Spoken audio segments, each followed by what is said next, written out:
been a pattern for the last 2 years or so. Once these girls they say my fiance, it's a wrap on anything that the dude does is stupid, any kind of abuse, any.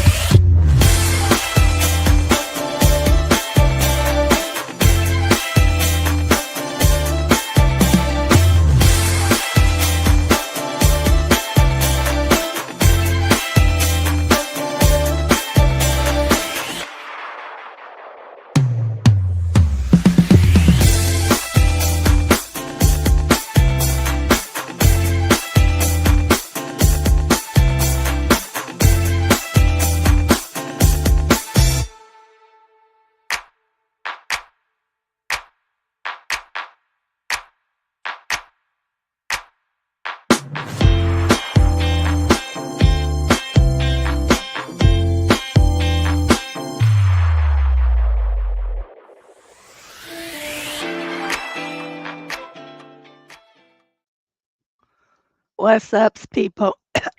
You see, I've still got my hoarse voice from all that coughing I was doing.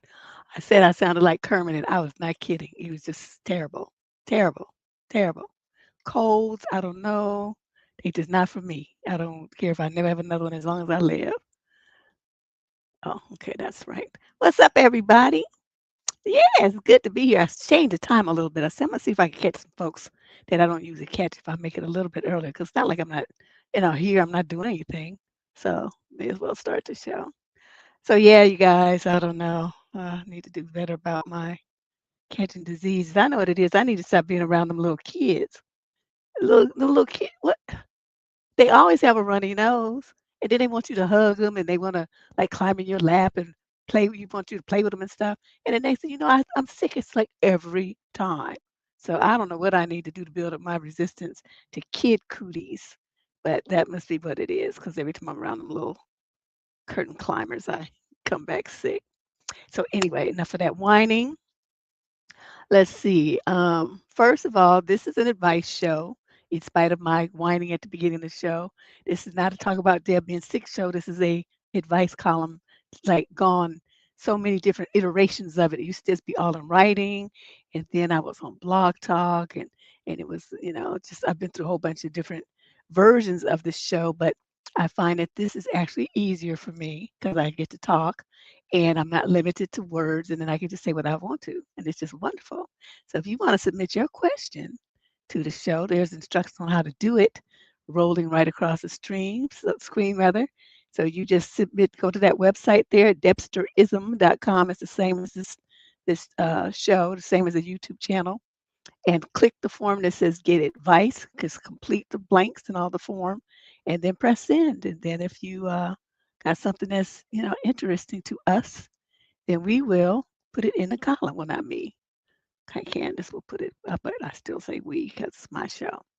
So let's get started. Looks like we got, this says 24 questions. So I'm skating by with one less than usual. Here we go. Everybody's here. I see everybody in the house. And I guess everybody else will wander in here soon enough. Question number 1. This is a young man in the 28 to 34 age group from Dayton, Ohio. The young lady in question is 35 to 41. Summary of issue. My girlfriend let me borrow her Apple Watch to track my heart rate for my anxiety, but it turned out that my heart rate only lowers when I'm not with her. What's the path forward? Oh boy, this poor guy. Okay, he says, I'm 31 and I have anxiety. Oops, I don't want to do that. I accidentally clicked something. And ever since I met my girlfriend, she's 36 earlier this year, so she's 5 years older than him. It's been worse. I had assumed it was just due to the state of the world.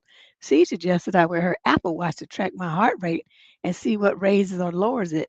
And unfortunately, it appears that my anxiety is high when I'm with her, and it only lowers when we're apart. Deb, it's nearly an exact match. Okay, this is not looking good for this relationship. If we're hanging out for a day and she goes to the gym or go get coffee with a friend, it lowers. As soon as she's gone, and shoots right back up when she texts me that she's heading back. After some contemplation, it makes sense. She's quick to doubt our relationship. Minor things like her spilling a drink can turn into hours-long conversations of, do you still like me? Can you stand to be with me? Are you going to break up with me? Oh my God, and you haven't done it yet? Even though I immediately respond to the spill with, "Don't worry about it, I have paper towels and cheap furniture." She's a sensitive woman, and I love that about her as a sensitive person myself. But I'm always on edge, waiting for the next minor inconvenience to turn into a meltdown. And frankly, it can be tiring to again and again explain that it's fine if she dies in Zelda. It's a video game and it really doesn't matter. Are you kidding me? And she's 36? I don't know how to move forward or if I even should. What do you think? I think you should prioritize your nerves and your health and your blood pressure, and that you should dump this chick. That's what I think. That's what I think. You asking me? I know if it were me, dude, I'm just gonna be honest with you. If I were in a relationship and I mean, I had physical, visual evidence that this person stresses me the fuck out, then I would get rid of them because I already had one stroke from the COVID shot. I'm not trying to have another one. So it's like it's nothing nice. And even though you're only in your 30s, people have had strokes in their 20s and 30s too. So don't put it, like it's out of the question. It happens. Heart attacks as well. So you should think about that and look forward into your future in relationship with this woman. If this continues, can you handle it? Is this the kind of relationship that you can see yourself being in for the next so many years or, married to her? If the answer is no, then you just cut it off now. Yeah, because then your skin starts getting messed up, your blood pressure gets high, you start having digestive problems, stomach is hurting all the time, heart's racing and whatnot. You can't sleep, you can't eat. Some people end up with diarrhea. I mean, all kind of stuff be happening when people are stressed out. So this is not healthy and this is not sustainable long term. A relationship should not be doing this to you. Okay, you shouldn't be feeling like you should feel better when she's there, or at least stay the same. But usually, when people are really into somebody, when that person comes around them, they actually relax, they're happier, they laugh more, they feel, at ease. And you don't have that. So you really shouldn't have this relationship. Oh my God, can you imagine? Poor dude. She would have to go. She would have to go. Everybody doing okay since I seen you last? Excuse me. Question number 2. This is a male in the 22 to 27 age group from Derby, East Midlands in the UK. So I have an issue. My girlfriend demands that I clock out of work and demands that I don't show up to shift to prioritize us. How can I get her to understand my side? So I've been with my girlfriend, we're both 24, for 2.5 years now. And for approximately the last 6 months, my girlfriend will randomly start fights during the day while I'm at work or late at night when I have to work the next day. She will either demand that I clock out of my shift early or just don't show up to however many shifts she wants me to skip so that I can quote prioritize us, as she says. I have tried to explain to her that I need my full week's paychecks because I have recently come off of a medical related leave where I didn't get paid because I'm a subcontractor. So I don't get paid if I don't work.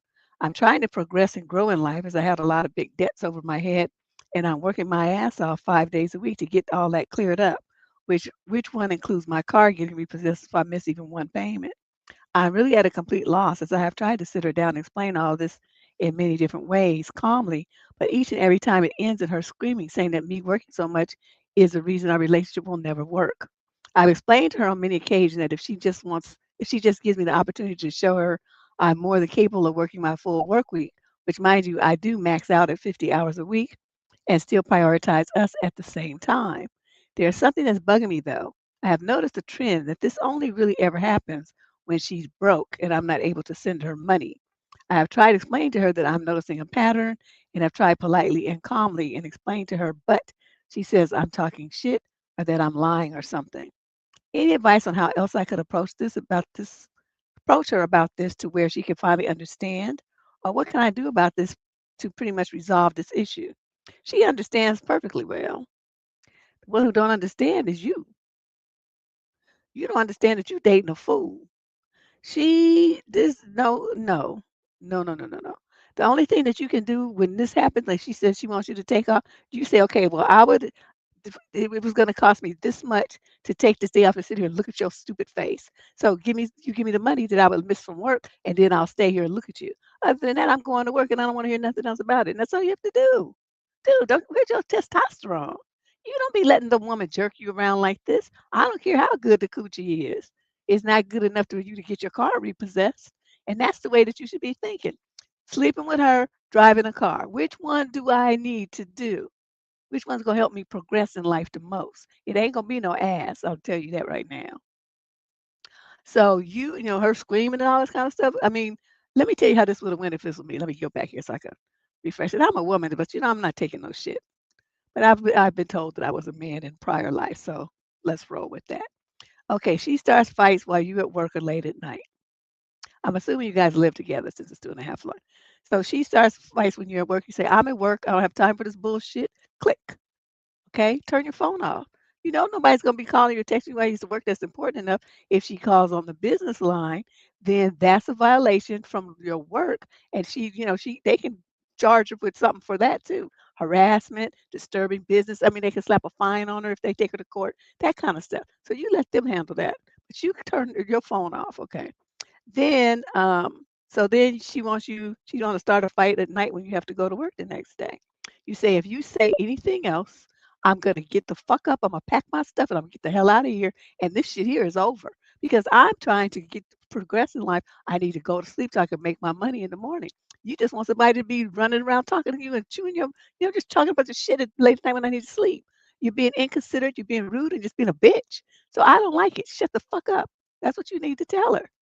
And I don't understand why, um, that's so hard for you to do.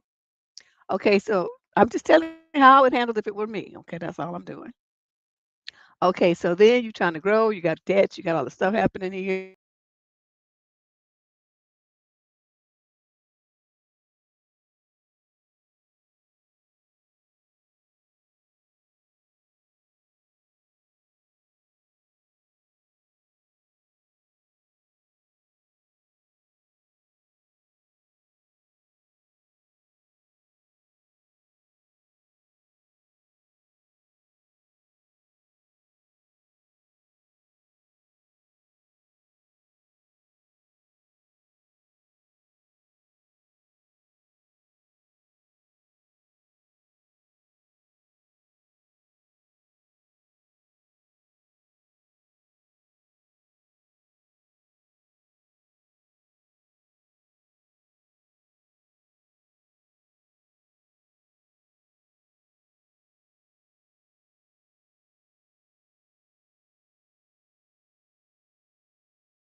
Yep, I don't know what happened. The browser crashed. No, it wasn't the back. The browser crashed for something. I think it was trying to update in the middle of my show. So I switched browsers. I'm like, okay, no Chrome today. We'll use something else. So let's see here. Where was I? Oh, that's right. So he's trying to work and she's bugging him about staying home. But yeah, just try that. Tell her that, next time she wants you to do that, say, okay, I would be making this much today. You want me to stay here and look at you, then you give me this much in cash right now. And then I'll stay here. Other than that, I'm going to work and you're gonna shut up. That's what you would say to her if you were me. Okay. Yeah, I don't know. Maybe Monday's just not the day for me to because it was another Monday we had all these problems. So maybe is it Monday Night Football or something? Is it messing with all the internet in the world or something? What's up, Diva? Let's move on. Question number 3. This is a young lady in the 22 to 27 age group from Toronto, Canada. Summary of issue. Is it possible for oldest daughters to become more feminine? My bossy masculine attitude is ruining my relationships. So I'm 26 and the oldest daughter, and I have 3 younger brothers that are 19 to 15. My mom struggles a lot with her mental health and constantly has relationship issues, such as dating very poor choices in men. Plus, my dad is a recovering alcoholic and drug addict. Oh boy. Ever since I was little, when my mom and dad would break up, as well as when my mom got with my stepdad, I felt like I have always been the second parent of the house and have always had to basically take on a motherly role with cooking and cleaning and taking care of myself and my brothers. I've also had to constantly take care of my dad. We've had many ups and downs with my dad where we didn't talk for 7 years and trying to constantly mother him and be a counselor for him. The problem is that someone who is constantly taking care of their parents, I feel like I have never truly had the chance to be cared for myself, nor to relax and be feminine. I feel like this is really affecting my relationships with the men in my life as I'm very standoffish and I can be rude. I swear a lot, I boss them around, I'm very careless and selfish as a way to almost not let them get close. I really want to become more feminine so I can stop having issues in my relationship and just overall feel more feminine as a woman. Is there anything that you can recommend or anything that you would suggest as a way to become more feminine? You're gonna have to get away from all them people. That's the number one thing. Your dad is a grown ass man. He can take care of himself. He don't need you to do it. Your mother, the same thing. If they can't do it, then oh well. As far as your little brothers, I mean, it's well. How old did you say they were? I know the youngest one was 15. Let me see. What did you say again? 19. He's an adult. The other one, you don't say how he is, you just give the range. So one of them is grown, so you don't need to worry about him. The other ones, the other two, who knows? One might be 18, one might be, 17 or 16. You don't really say. The 15-year-old's still a kid. But, it's the kind of thing like if you are in a position to move out and take them, the two youngest ones with you, leave the 19-year-old there with them crazy people. And let them handle it. Let him handle it for a change. Let him do something. It's not your job. You done. You're tired. Now, as far as dealing with somebody who's an alcoholic and making poor relationship choices, sounds like your mother and your father had some severe trauma in their life, and they've try to make themselves feel better by getting drunk and doing deeds. But I don't know what they have in Canada because you're from Toronto. Here in the United States, they have something called Al-Anon, which is like they have Alcoholics Anonymous, and then the Al-Anon people are like the partners and children and friends and parents of the people that are the alcoholics. So it's a separate group. They have separate, therapies and protocols and things like that. But it's designed to help them understand that they cannot be codependent on the alcoholic. They need to stand on their own and make choices that are in their own best interest. So look for something like that. I don't know, you might, I don't know, some health center or something may be able to make a referral for you if they have something, similar up in Canada. And it's free. They let you volunteer because they had a little refreshments or something. People put a dollar or two in there to pay for the cookies and the dried up nasty little coffee. But other than that, it's a free program. You do have Al-Anon. Thanks, Ash. Then there you go. There's my Canada expert right there. She said they do have Al-Anon there. So that's what I look for, a chapter of that near you, and start going to those meetings, girl. Because you're so young and you have, I mean, it's good that you recognize what's going on and you understand why, but you need some help to get over it and to move yourself past all this. And I can't really help you do it. I can just tell you how to do it, but I can't help you do it. You need somebody who's going to be there on the ground with you. That can guide you through all the steps and all the changes that you're going to go through as you work through this stuff. He's going to go through one stage and you're going to hit with something else. It always happens that way. It's like healing takes place in layers. So the first layer, you probably gonna cry a lot because of all the childhood that you missed. There's gonna be some sense of loss there, but it's just something you just have to go through. You definitely want to get all this behind you before you hit 30. Okay, adult children of alcoholics. Okay, so there's two groups. So you figure out which one will work best for you. Shit, maybe both of them, and start working on this and figure out how you're going to get out of this situation because you don't need to continue to be the caretaker for adults. They got themselves into that shit. They can get themselves out. If they can't get out, well, then your little brother's going to have to go into foster care. It's not your problem. I know it's hard and it's cold, but you've given up all of your youth to taking care of other people, and you ain't even nobody's mama. So I don't want you to do that to yourself anymore. Okay, it's time to let that go. They just like was doing it. You've been taking care of other people. They can take care of themselves, or the 19-year-old can step up and take care of the other two. Question number 4. This is a female in the 22 to 27 age group from Roseville, California. The male is 28 to 34. Summary of issue. Is this alcoholism and how do I proceed? Deb, I think my boyfriend is an alcoholic. He routinely has 4 to 5 drinks, but they're mixed, so maybe even more alcohol before driving his car. What? It usually doesn't swerve, but sometimes, or his turn slash reaction time seems off. Eye drops and breath mints kept on hand in his car. And the 4 to 5 drinks while out are just the beginning. When I first come over to go out to dinner, his breath already smells like alcohol. And when we come home, he drinks more alone in the kitchen before we go to bed. He starts at about 1 p.m. on any day off. In the morning, before his first drink, he'll be shaking his leg and saying that he has hand tremors and doesn't know why. But he usually doesn't seem drunk, just spacey. Oh, he got the DTs, that alcohol withdrawal, what they call it, delirium tremors or something like that. At least once a week, he disappears totally, like till like noon the next day. I've asked him to text me when he's home safely after going out, but usually he doesn't. If I ask him to start or point out that he never mentions where he's going, he blows up at me and saying, "Aren't you just the fucking victim?" I thought he was cheating, but maybe he's just drinking more heavily than on the days I'm with him.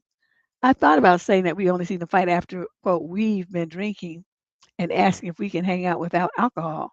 But I don't know what to expect with an alcoholic. What should I do? You just dump him. I mean, why is this even a question? I mean, you girls kill me. You're not married to these people.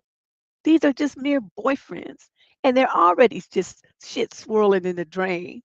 And you trying to make yourself stay with them and writing me wasting time about staying with somebody who doesn't even like himself. Anybody who get behind the wheel of a car after drinking 4 or 5 drinks has a death wish. Just the other day there was a horrible accident right up the street from me because there's a freeway exit, and I could picture it.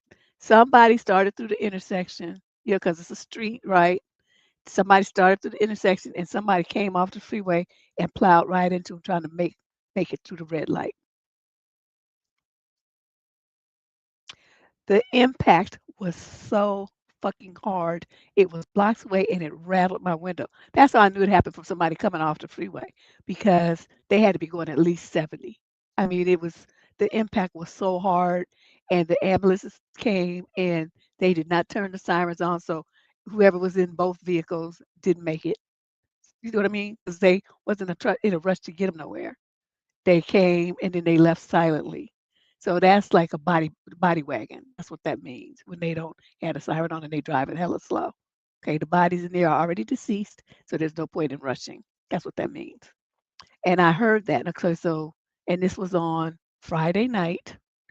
So, likely it's like around midnight or so. Most likely somebody had been drinking or some other substance. And so this is what happened. But yeah, I mean that boom, it's just no brakes, no hesitation, just all of a sudden this metal crunching sound. It was a hard crash. So that's how you know nobody made it through that. So, in your situation, you looking at this boyfriend doing that, and your dumb ass gonna be in the car with him, and then the next thing you know, you both dead. Him because he wants to be, and you because you're too stupid to worry about yourself. What did you worry about him? You better get a clue. There's nothing for you here in this relationship. When somebody can't even love themselves, they can't love you. There's nothing he can offer you. He needs to figure out how to, you know, work on himself and get himself clean and sober. Question number 4. This is a female, 22 to 27 from Roseville, California. Oh, no, I'm sorry. That's the one I just read. I picked it back up. All right. Question number 5. This is a young man, 28 to 34 from Naperville, Illinois. The female's 22 to 27. So I have an issue. My girlfriend is upset that I was not excited when she surprised me on a night I was planning to spend by myself. I'm 28 and I'm having a serious issue with my girlfriend, Sophie, who's 24. So he's 28, she's 24, and would appreciate an outside perspective. Sophie and I have been dating for about 4 months. She's great. She's got a happy, bubbly personality. She's really enthusiastic about making friends and being social. And she's the most physically attractive person I have ever been with. So I do really like her and would like to stay with her. However, we're having an argument right now because she wanted to, quote, surprise me after work last night, and I was not happy about it. Basically, I work 2 jobs right now. I teach high school full-time, and I have a part-time job as a bartender a couple of nights a week. I like the extra money, but it does leave me a little exhausted sometimes. Last week was kind of rough. Monday after work, I spent with Sophie, helping her with a project she has in college, and then we went out to dinner. Wait, she in college and you a teacher with 2 jobs? Okay. Tuesday night, one of my friends was having his birthday celebration, and Sophie and I went to that and had a good time. So Wednesday, I went over to my mom's because she's moving places and needed some help moving stuff down the stairs. On Thursday, I went over to Sophie just to hang out. So then yesterday was Friday. After school, I had a bar shift. It was only until 9, thank God. After that, I had no plans with anyone. I was really looking forward to it. It just felt like everyone in the world needed my attention this week, and I was kind of over it.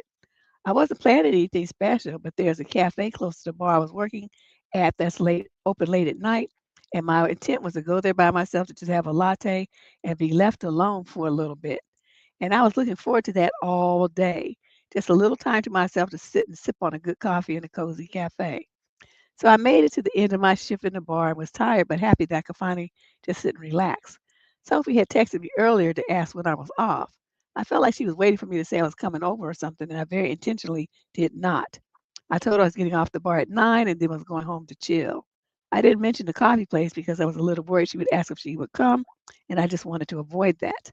So I walk out of the bar, I'm feeling good about my evening, and then I see her waiting on the sidewalk, grinning at me. She came towards me, gave me a kiss, and I was just staring at her, trying to understand why she was even there. She told me, I know dude was hella annoyed. Told me that she had been in the neighborhood, so she just had to wait for me so we could walk around downtown or go have a drink or something. My reaction was probably not the best, but at this point, I had been working 14 hours after a long and busy week, and I realized that the plans for my relaxing evening I've been looking forward to were fading away right when I was about to enjoy them. I really did not make any effort to hide the annoyance on my face, and she realized I was not actually happy to see her. And I asked her something like, Sophie, why would you show up here without asking me? She looked hurt, and I'm sorry for that part, but I was really annoyed at the situation. She told me she just wanted to surprise me and she thought I would be happy. I'm still not making any effort to hide my displeasure. I told her I didn't feel like going out anywhere or having company. I should point out here that she does not have a car, and so I'm using the transportation when we're together, which is fine. So I was already kind of expecting it when she told me that she had been expecting to catch a ride home from me. Of course, I did not want to be stranded downtown, so I decided and told her I'd drop her off at home. Once we got in the car, we argued most of the ride. I told her something like, I know you meant well, but don't ever do this again. Dude, okay, well, I'll say my answer for okay. She was upset and kept telling me she had just wanted to go out and have a good time after classes, and she didn't understand why I was so upset about her wanting to spend time with me.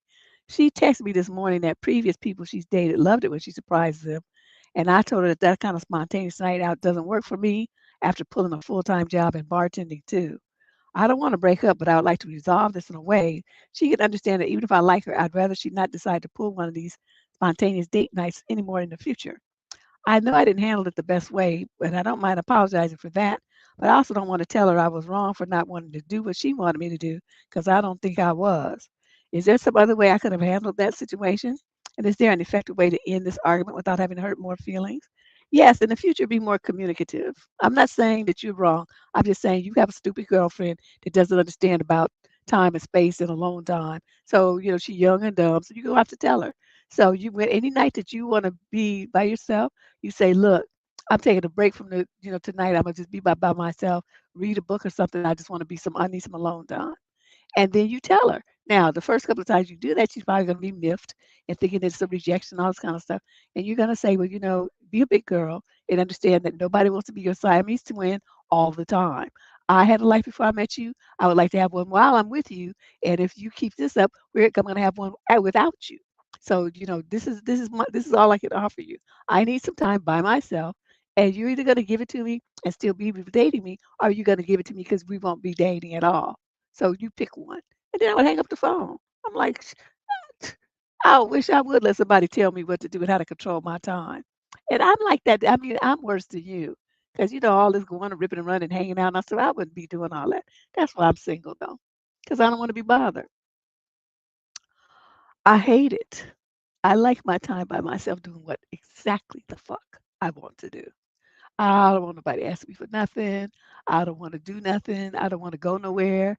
I mean, half the times the stuff I commit to lately, I can't even do that because stuff keeps happening. People want me to go. So I was supposed to go to a pic. Well, I was sick though. So to go to this, I volunteer a lot for some, community organizations, and one of them had a picnic for all the volunteers, a barbecue thing. And I had signed up to go. I was going to bring my daughter with me. And then I came down with that cold, so I didn't go anywhere. So they sent me some pictures though, so I could see it. I thought that's sweet of them. But let me turn this banner off. I forgot the sucker was rolling.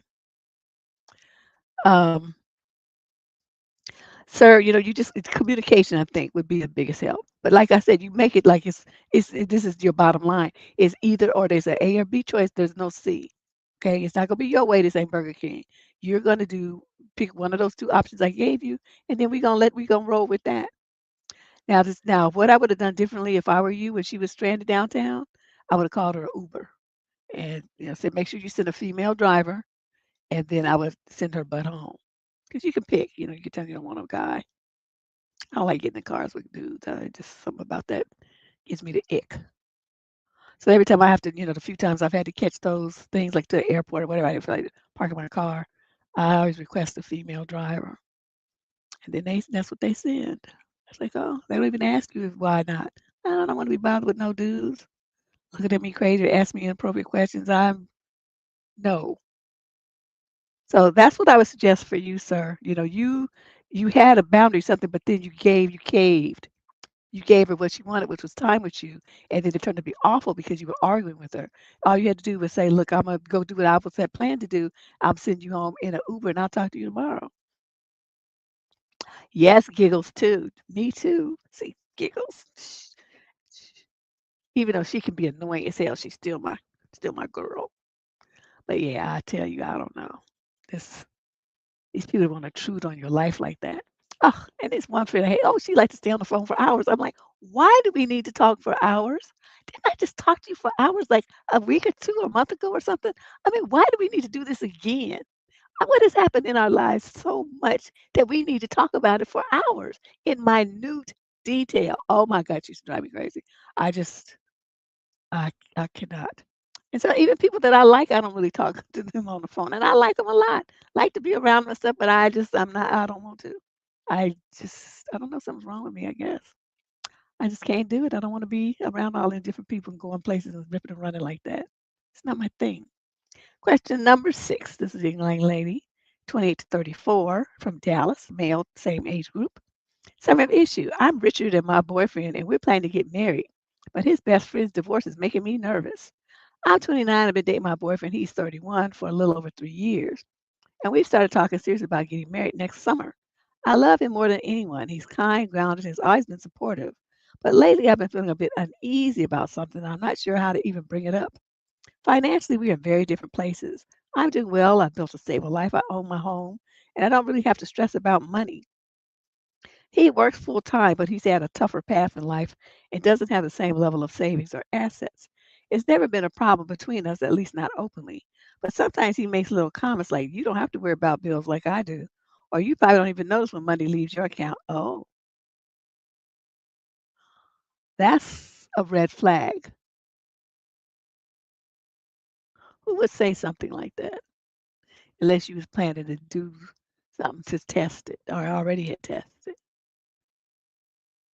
Girl, I hope you haven't given him your PIN numbers or anything. You better change them.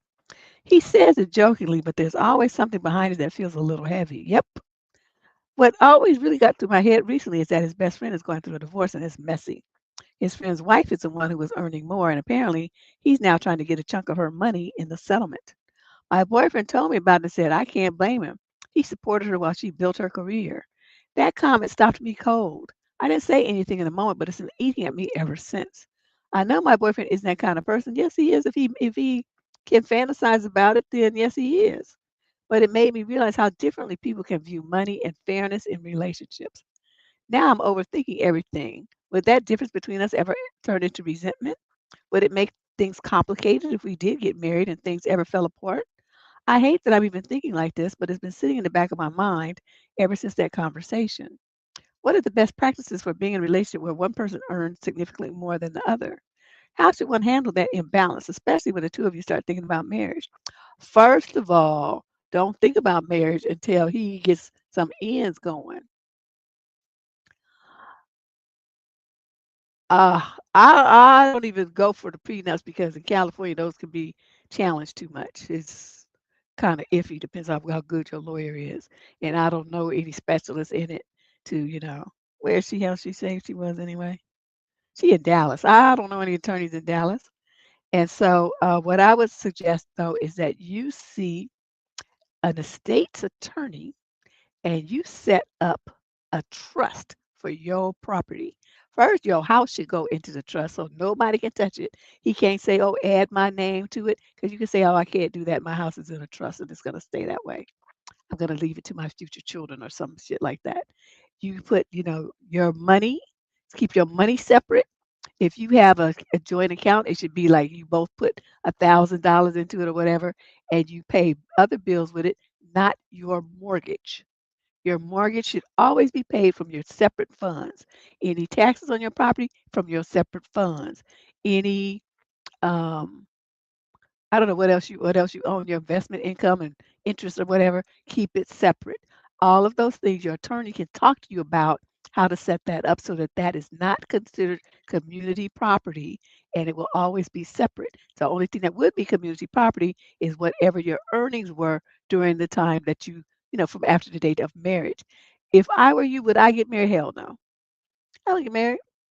I wouldn't live with no motherfucker either. Not in my house. You're not living in my house. We're gonna stay over there where you are. You can come visit, and then after that, you leave it. You ain't getting no key. You ain't having no drawer. You ain't keeping nothing here. Now, see, this is how when. Oh yeah, you can, Ash. I. This is the problem I have with women a lot. I mean, I'm glad you think it straight, but too many women, like once they fall in love, they stop thinking. Their brain turns off. They don't think about what's good for them, what's their best, that's going to take care of them and prevent them from having problems in the future. They don't think about that at all.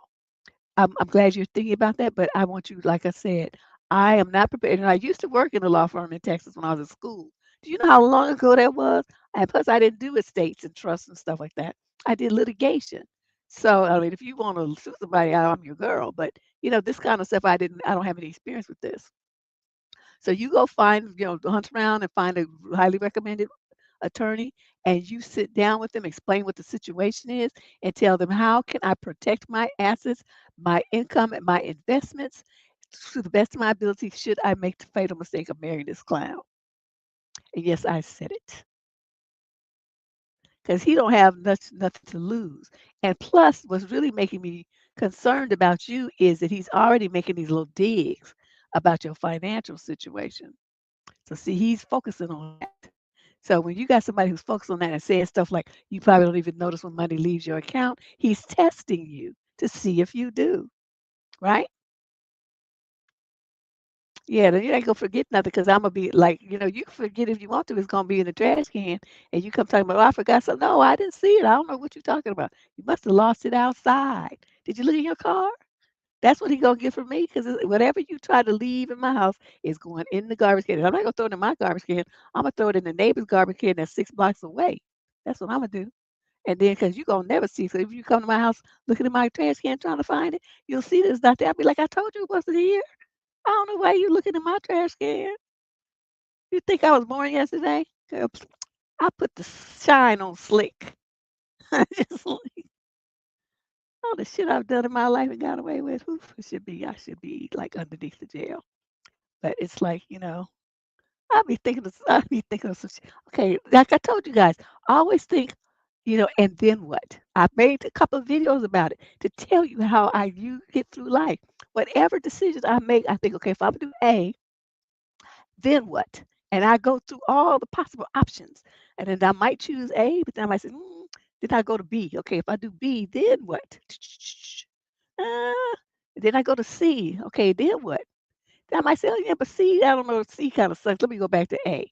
Maybe B was a better choice. But I'ma always have a plan. I don't do nothing without thinking about it. And I mean thinking hard, like all the possible repercussions and problems and issues that could arise and the shit that could happen if I make any of those choices.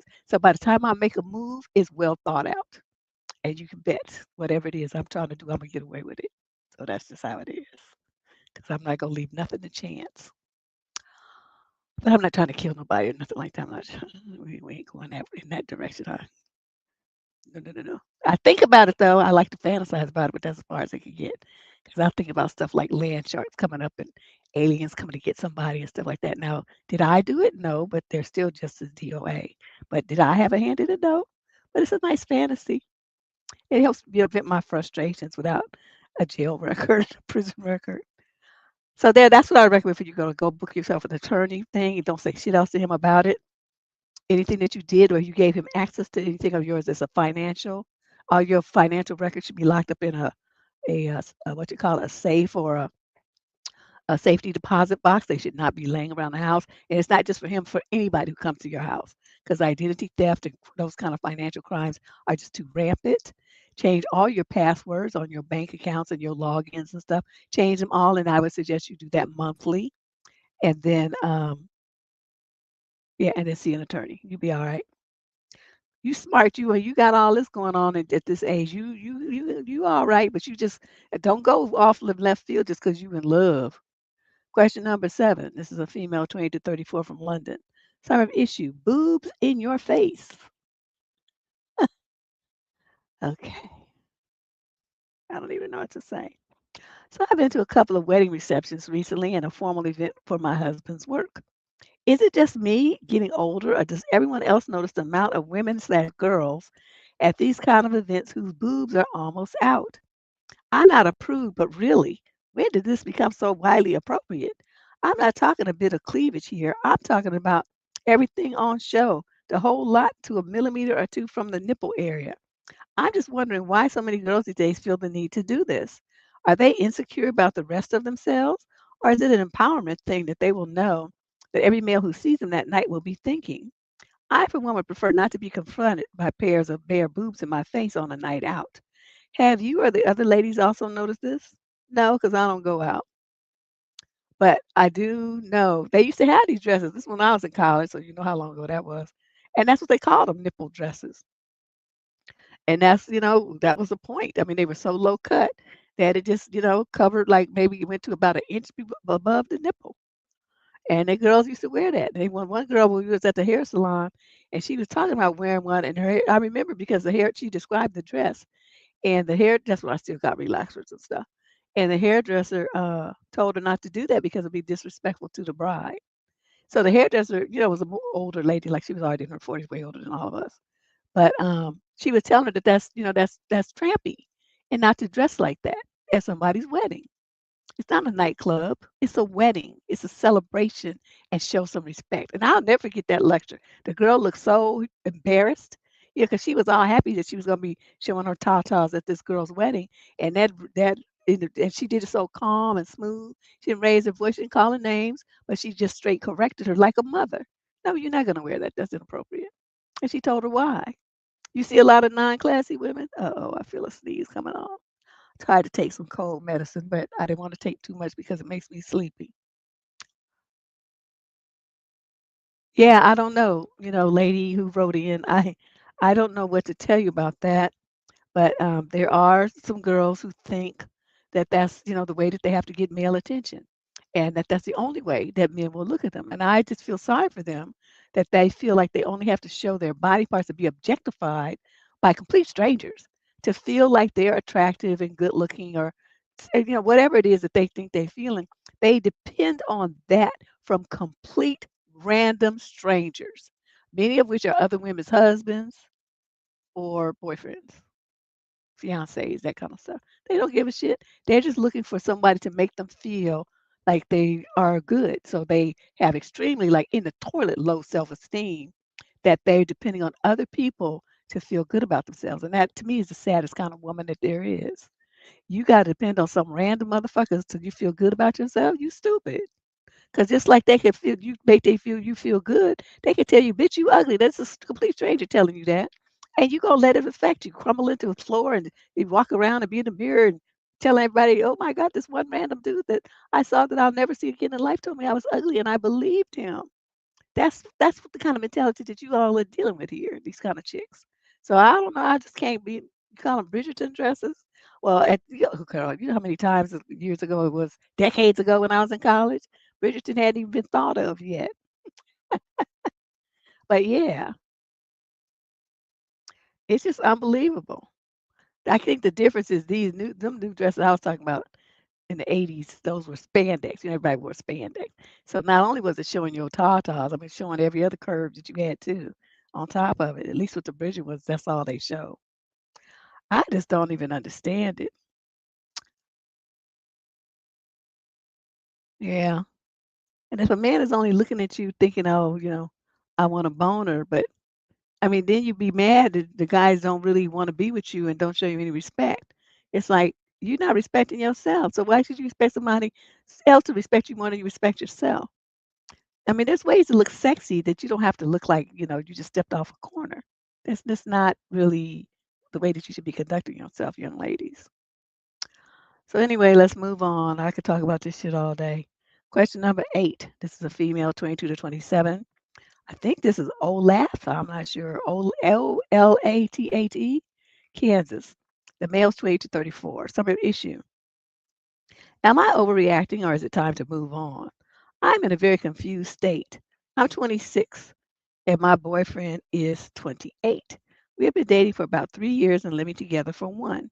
He's a very supportive person overall, and he pushes me to grow, encourages me in my work, and he's been generous and caring. I think the one thing we generally have is deep care for each other and being there. But lately, I really feel conflicted about a relationship. I can't tell if I'm overreacting or if I'm ignoring things that I shouldn't. To start with, he's a very private person. He always says everything on a need to know basis as he decides. For example, he can go out with his friends and not tell me where he's going or when he'll be back. Oh, that's my kind of person. Sometimes I'll be home making dinner and I'll text him. He'll say, okay, and then disappear for the night. Later, I find that he took a random trip to another town and only texted me the next morning to tell me how wasted he is and can't drive back yet. He often tells half truths, not outright lies, but things that feel intentionally incomplete. When I ask about it, he says it's not my friends or brothers are usually 100% transparent about everything and that it means I shouldn't expect him to do the same. There was also a time I was away for a few days and found out later he had some female friends over. It was innocent, but he said after that that he didn't tell me because I, quote, wasn't in a good place and would have reacted badly. But the fact that he hid it from me really bothered me. I'm not the type to ever hide things from him. I literally tell him everything I'm doing, my plans, etc. Well, that's what you want to do. Everybody don't want to be the diarrhea of the mouth. Money has also become an issue. He's not great at saving. Sometimes he borrows money from me and I feel like he spends it carelessly or spends it on his friends. He also has a separate place where he works from most days but never lets me visit, though his friends can and have been visiting there. When I bring up these things, he says that my expectations are too high. He tells me he's already sacrificed a lot for me. He loves me so much and that I should just relax and appreciate what we have. But I don't think I'm asking for much. I just want someone who spends real time with me and is free with me so that I don't have to feel like an opposer in the relationship. He says I should trust that whatever he's doing is in my best interest. One more thing is I take care of all household duties and rarely even wants to do them. I guess she means he doesn't want to do them. For example, dishes, laundry, and cooking, I do it all. Well, you stupid. I also can't lie. I'm scared that if I leave, I might never find someone as smart or supportive as he is in other areas. Am I overthinking this or are these genuine red flags? I need genuine and actionable advice. Not the therapist kind of says the answers are within you. I don't never get that kind. I tell people exactly what they need to do, unless I don't want to be bothered. Then I just make up some shit. But the bottom line here is you are confused. You have been you've been with somebody who's just using you. Okay. Why would you move in with somebody like this? And why would you stay with somebody like this? You say he's been encouraging and encouraged you to work, and he's been generous and caring, quote, in many ways. But the most of the thing it sounds like what he's doing is talking. He's just selling wolf tickets. And because you're so auditory and believe so much of what you hear, like most women, you don't really pay attention to what he's doing, which is not shit. So you listen to the words and you built this whole relationship in a fantasy based on his words. And then when it comes time for action, he off doing his own thing. You don't know where the motherfucker is. He ain't trying to tell you where he is. Claim he drunk. Well, you know he was some other bitch and all this other stuff. And you know this. There's no way in this world that no man would be doing all this shit, all of this. One thing maybe, not all of this. He's out dipping around with other women, okay? And you stand home cooking and cleaning and doing laundry. Wow. I suggest that, you begging for his time and attention and he gives you some more words and you run off with him like, he done something. I'm going to tell you what you really need to do. What you need to do is stop worrying about what's going to happen if you leave because you ain't leaving shit. Okay, what you leave it is a bunch of extra work on yourself, extra bunch of burden. That's what you would be leaving. Um, Someone as smart and supportive as he is in other areas, that shows you your standards for a relationship and what a man is supposed to do for you and how he's supposed to take care of you, like emotionally, mentally, and all of that is just like in the toilet low. Your expectations are extremely low. He's not even doing that, and you writing about it. Yes, these are red flags. So what you need to do is find the courage to understand what time it is that you're not getting your needs met in this relationship and you never will. And then you need to make motion, put things in motion to when your lease is up, is move out. That's what you need to do. Oh yeah, my shirt. I used to wear my shirts. Let me tell you guys what it says. It says, "I'm not rude. I just have the balls to say what everyone else is thinking." And you know it's true. Is that me? It's my oldest brother got me this shirt. This poor girl. Okay, move on. Question number 9. We got 24 questions today. 24 questions. If you want to have a question of your own put on the show, there it is, rolling across the screen once more. That is how you submit a question for the column, should you want to be a brave soul and have me rip you in shreds. Okay, she's 22 to 27 from Visalia, California. Some issue. My boyfriend texted a previous sexual partner. I saw it in his DMs. The account of the girl is now deactivated, and he had texted her in June, like, "Hey, what's up?" Before meeting me on a dating app, he was going out with a lot of girls just for nookie. She was one of them. At one point, she had texted him that her replies were late, that she had actually met someone, thanked him for the good times, and basically ended the thing. My boyfriend replied something like, "Yeah, no problem. I also had a good time. I'm happy for you." All of this was 1 month before he started going out with me. But now I discovered that at the beginning of summer, he DM'd her again. There's no answer from her, and the thing stopped there. She probably blocked him or deleted her account because the username appears as deactivated, as I said. But I still find it extremely disrespectful. Exactly. I've been away for a while in my hometown, and we had not moved in together yet, but I was about to move in with him. I just cannot wrap my head around it. I can't talk about it with him directly because I kind of snooped. Also, everything is technically going well between us, and I would have no concrete reason to question him. Why did he do that? What do you think I should do? He was looking for some booty. I mean, what reason do you think? He was testing the waters to see if she was available, how things would get gone with the dude that she dumped him for. Even though he claimed he was happy, that doesn't mean he still don't want to tap it.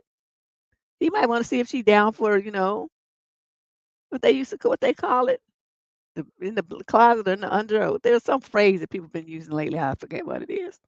Oh, the sneaky link, right? The sneaky link. If she wanted him to be her sneaky link, or if she's still with dude. That's why he did that. Talking about what's up. That's what he was looking for. You know it. You know this. What are you asking me this for? Now you talking about you was gonna move in with him. You should not move in with him. You just be moving right back out. This kind of behavior is not the behavior of a man who's interested in a solid commitment in a one-on-one with a woman. The dudes who really want you, they don't do stuff like this. So that's your red, right? I mean, that's the red flag right there. That's the handwriting on the wall. Now, if you want a man to be with a man who's disrespectful towards you and does the kind of stuff behind your back, then you go right ahead. But since you know that that's what it's all about and that's what's going on, why would you do that to yourself? That's the question you need to ask. If I know he's disrespecting me in our relationship, why would I go forward with this and disrespect myself? See, he done told you who he is. You need to pay attention. It don't never get no better. Once they feel like they got you, it gets worse. They relax. So this is it. What you got right here, this is it. Yeah, he is glitz. He just all over the blocks. He's on a couple of blocks. Dude is trifling. Question number 10. This is a female, 20 to 34, from Manchester, England. Summary of issue. I don't want our friend to ever come back to our house after he literally ate everything that we own. Wow.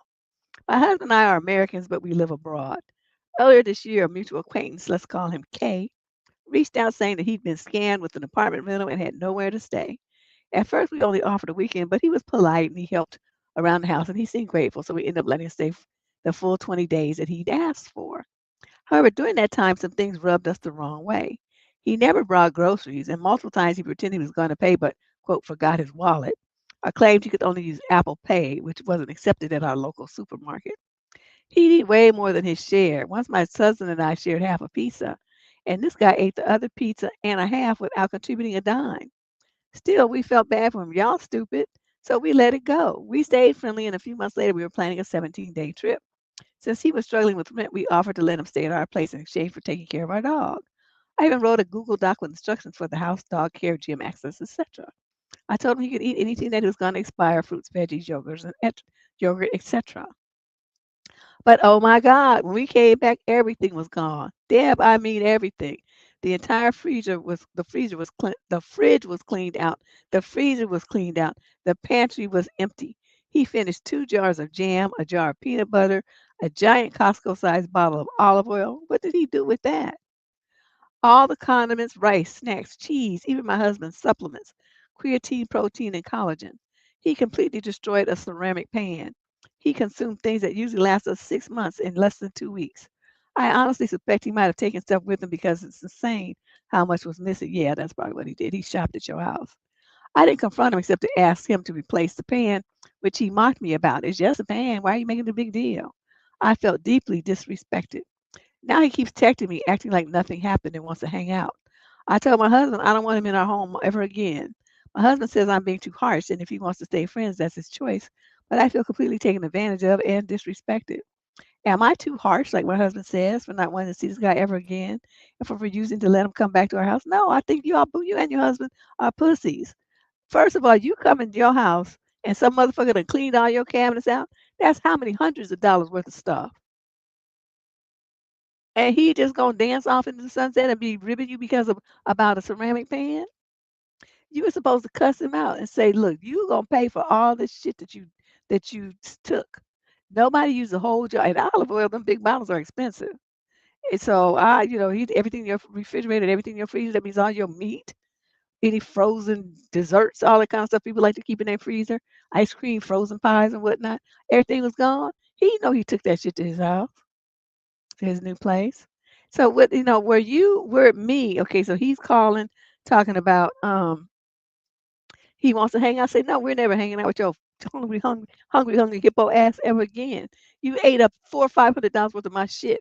Unless you give me the money, you ain't never coming back over here. And really, I don't even want to talk to you because you trifling. You greedy, selfish, and a trifling motherfucker. That's what I think about you. So let me get off this phone. Don't call here anymore. Unless you write me a check for $1,000 and it better not bounce, then I'll have shit to say to you. And then that would be the end of that. He would be friends by him. He would have just ate his way out of a friendship. Yeah, he's trifling. Who does that? Even when people say, "Oh, you can have as much as you want," like you at their house and they have dinner and stuff, and it might be really good. I mean, it might be one of my favorite things. Like when I used to be able to eat gumbo, and they say, "Well, you can have as much as you want." Do you think I'm gonna just go there and really have as much as I want? Because I can be a pig about gumbo. That used to be my favorite thing to eat. So I can sit there, I can stuff myself to the brim with like 2 bowls. But you think I'm gonna actually do that? I might get like one good bowl and then get some rice with a little more, juice and sausage, chicken or something, just a couple of spoonfuls, and that's all I'm gonna do. Say, "Oh, girl, that was so good. I just have to get a little bit more. I don't really have any room, but I'm gonna make room for this." And then they laugh, but there's still a whole pot full. I'm not gonna be going back and back and back and back until it's gone. I don't do stuff like that. Yeah, he's a hungry hippo. Did you ever play that game as a kid? My little brother had that game. He used to love it. I thought it was stupid, but whatever. I thought the way that it would eat the little marbles or whatever they were, was cute. But yeah, no, dude, he wouldn't be back at my house, and I would tell him why. Question number 11. This is a male, 22 to 27, in Los Angeles, and another male, 22 to 27. Oh, I remember my boyfriend is 20. Oh, how to know when a relationship is over. I've been with my boyfriend who's 25 for 8 years now. I am 23. Wow. Y'all got together young. Things were always pretty good. Of course, we have small fights and whatnot, but truly, we're each other's person. As life has progressed, we've definitely grown apart. We're not really intimate and we fight a lot more than ever, usually about trust or going out without one another. I took my LSATs last week, which I have been preparing for months, studying long hours each day. He takes me to dinner to celebrate the same day, and considering we never go anywhere. I work 80 hours a week. I want to go out for a drink after.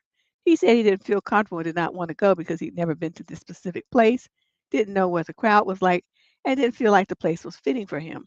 Although I had been many times and I could vouch, and I'm friends with the manager. I asked him if he wanted to go anywhere else, and the answer was no. So tonight I'm working another 10-hour shifts, and he texts me that he's going to the club with his friends to be in a rappers section. This really bothers me because we don't ever get to go out together. And then on a night he promised he would be celebrating me, I went home after dinner crying. Mind you, anytime I go out with friends, he starts a fight and ruins my night. It literally never fails.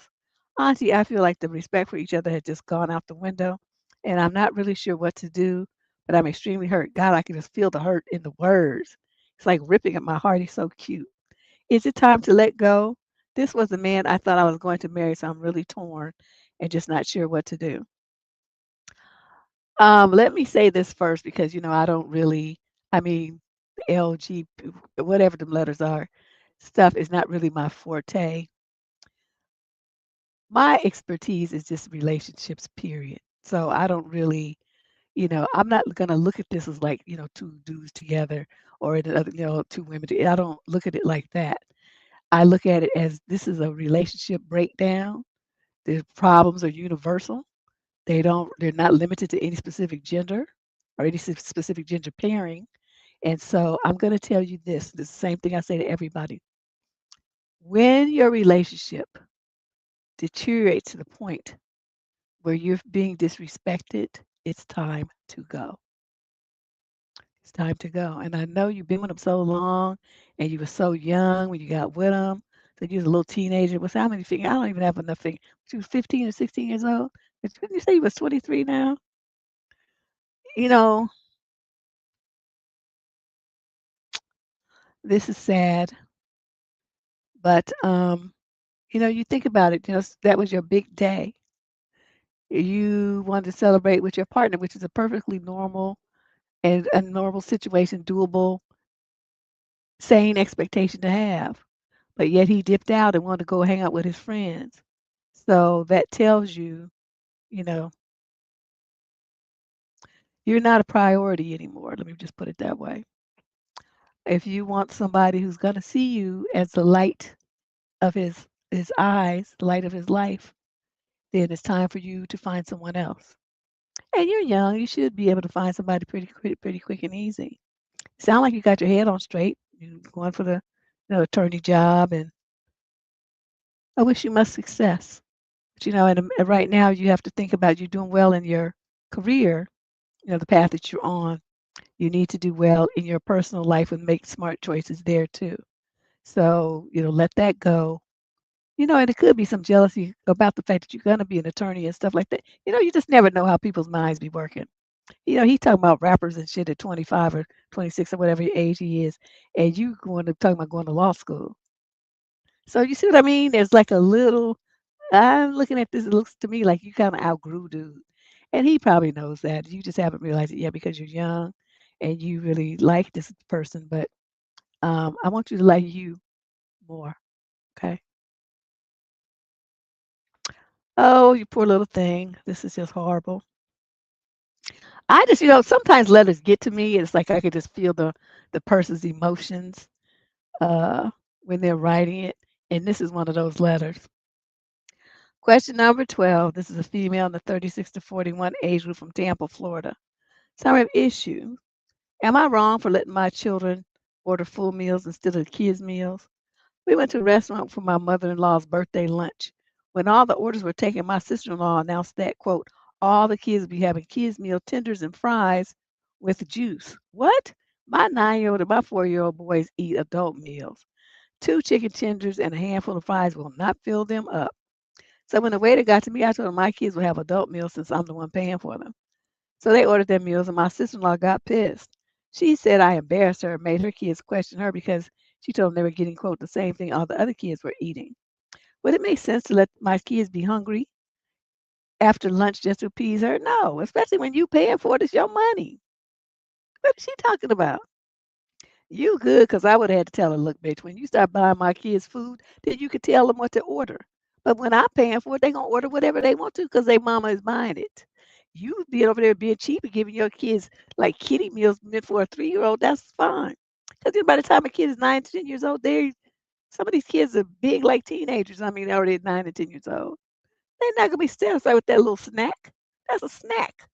Those meals are designed for like, kids who are just starting to eat table food like toddlers. That's what those kids' meals are for. They're not for kids on the downstroke to be adolescents and teenagers. Okay, they need real meals. If they can't eat all, they can take the rest home. So I'm with you on this, and you don't want to starve your kids, especially paying all that money. She can be mad if she wants to. But like I said, the main thing to tell her is when you start paying for my kids' food, then you can dictate what they eat. As long as I'm paying for it, I will choose what they eat. And I don't want to hear nothing else about it. You want to give your kids some snacks, that's fine, you do that. But don't be getting mad at mine because they're hungry and I'm feeding them. Now, question number 13. I wish somebody would try to tell me what I should feed my daughter. Bitch, you would get cussed so out. This is lady 28 to 34, and it says someplace in Georgia. Oh, she didn't want to say where she's from. This must be juicy. Summer issue. My girlfriend went through my kid's cell phone and confronted her about a conversation with her mother. I live with my girlfriend. She's 32 of 3 years. Her daughter, notice this is two women. Okay, we went from two guys to two girls.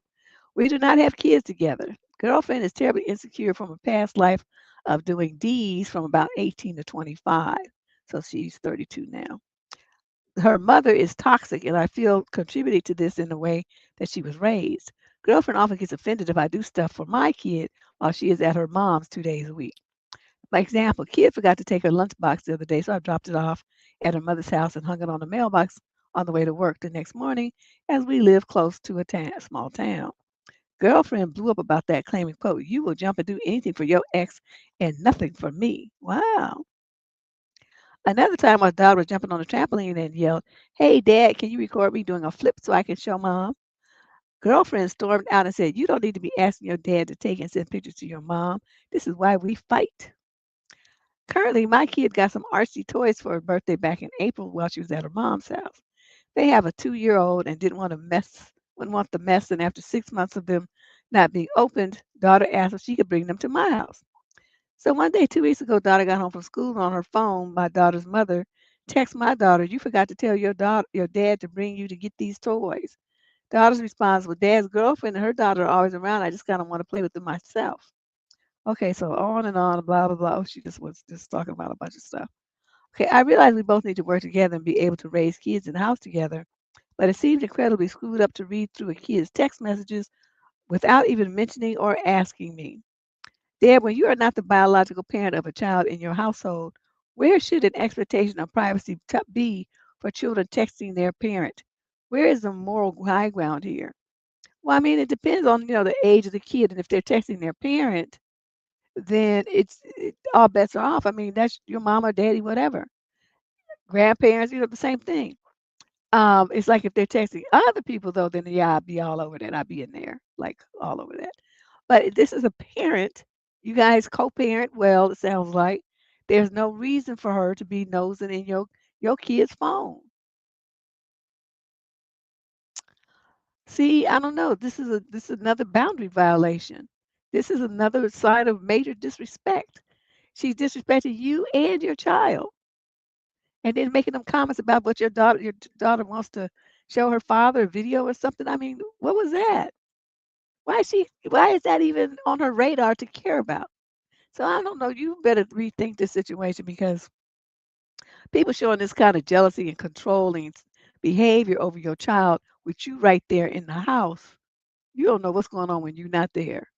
That's how my mind goes. I'd be like, this don't sound like it's a safe situation for my baby to be up in. So let's me and my kid moving out. Y'all can stay here. Like I said, it doesn't matter about the gender issue, two women, two men. The issue is, the relationship dynamics. And in this situation, it's not this ain't working for me. So they say the math ain't mathing. This is not working. Question number 14 of 24 questions. So we about the halfway mark, or a little more better. This lady is 35 to 41 from Baton Rouge, Louisiana. So an issue. I called my friend's husband a useless piece of shit, and he's acting like a little bitch now. Okay, this is my kind of writer. My best friend and her husband have four kids, 8, 6, 4, and 3. Well, damn, they've been busy. My friend's husband is a great dad when someone's there to help him. But he's alone with all four kids. He gets overwhelmed and freezes. A few weeks ago, my friend was sick, so I brought over a dinner for the family. I thought it was just a bad cold. But while we were eating, my friend went to the bathroom and the 3-year-old followed her. The 3-year-old came running out saying her mom was throwing up. All the kids ran to the bathroom, followed by me and my friend's husband. I helped her clean up while her husband went to get her nausea medicine and a thermometer. When he came back, I asked him to get the kids out of the bathroom so she could have some space. After we got the kids out, I took her temperature and it came back almost 104. She was super sick. So I went out to get her some Tylenol and water. I get back and the kids are all in the bathroom again because their dad can't keep them away from the bathroom for 2 minutes. I gave her Tylenol and water and she almost immediately starts to vomit again and then pass out. Yes, y'all should have been taking her to the hospital with a temperature of 104. That's serious. That could result in brain damage. Okay, this you don't get nobody no fucking Tylenol. You put them in an ambulance. Or you drive them there yourself if it's right down the street. Her husband just stood there when I was trying to get her into recovery position and get the kids away from her, and I called 911. Well, thank God. I managed to get all of them out of the bathroom, and her husband is coming back every 20 seconds asking if I can call their nanny to help with the kids, if I could go to the hospital with her. Did I start the dishwasher? Or does he need to hand wash the youngest one's sippy cup? When my friend regained consciousness, he even started asking her how to do bedtime for the little ones. Did she wash their pajamas yet? Did they get screen time that day, or can he put on a movie? I told him his wife couldn't hold his hand right now just to figure it out. He told me he's not usually the one that deals with this and he's trying his best. Then he goes back to asking what stories the kids like. Like he couldn't ask them what setting does he put the sound machine on and how do they like their milk. I just snapped and told him to figure it out on his own and called him a useless piece of shit. It's been literally a month and he still acts all pissy when I stop by the house. My friend says he'll get over it, but my boyfriend thinks I was unnecessarily rude and he was trying his best. Deb, I'm pretty sure you won't have a problem with how I handle things. You right. And for calling him a useless piece of shit when he couldn't handle his own kids while his wife was experiencing a medical emergency. But I just want to know for sure. No, girl, I'm with you.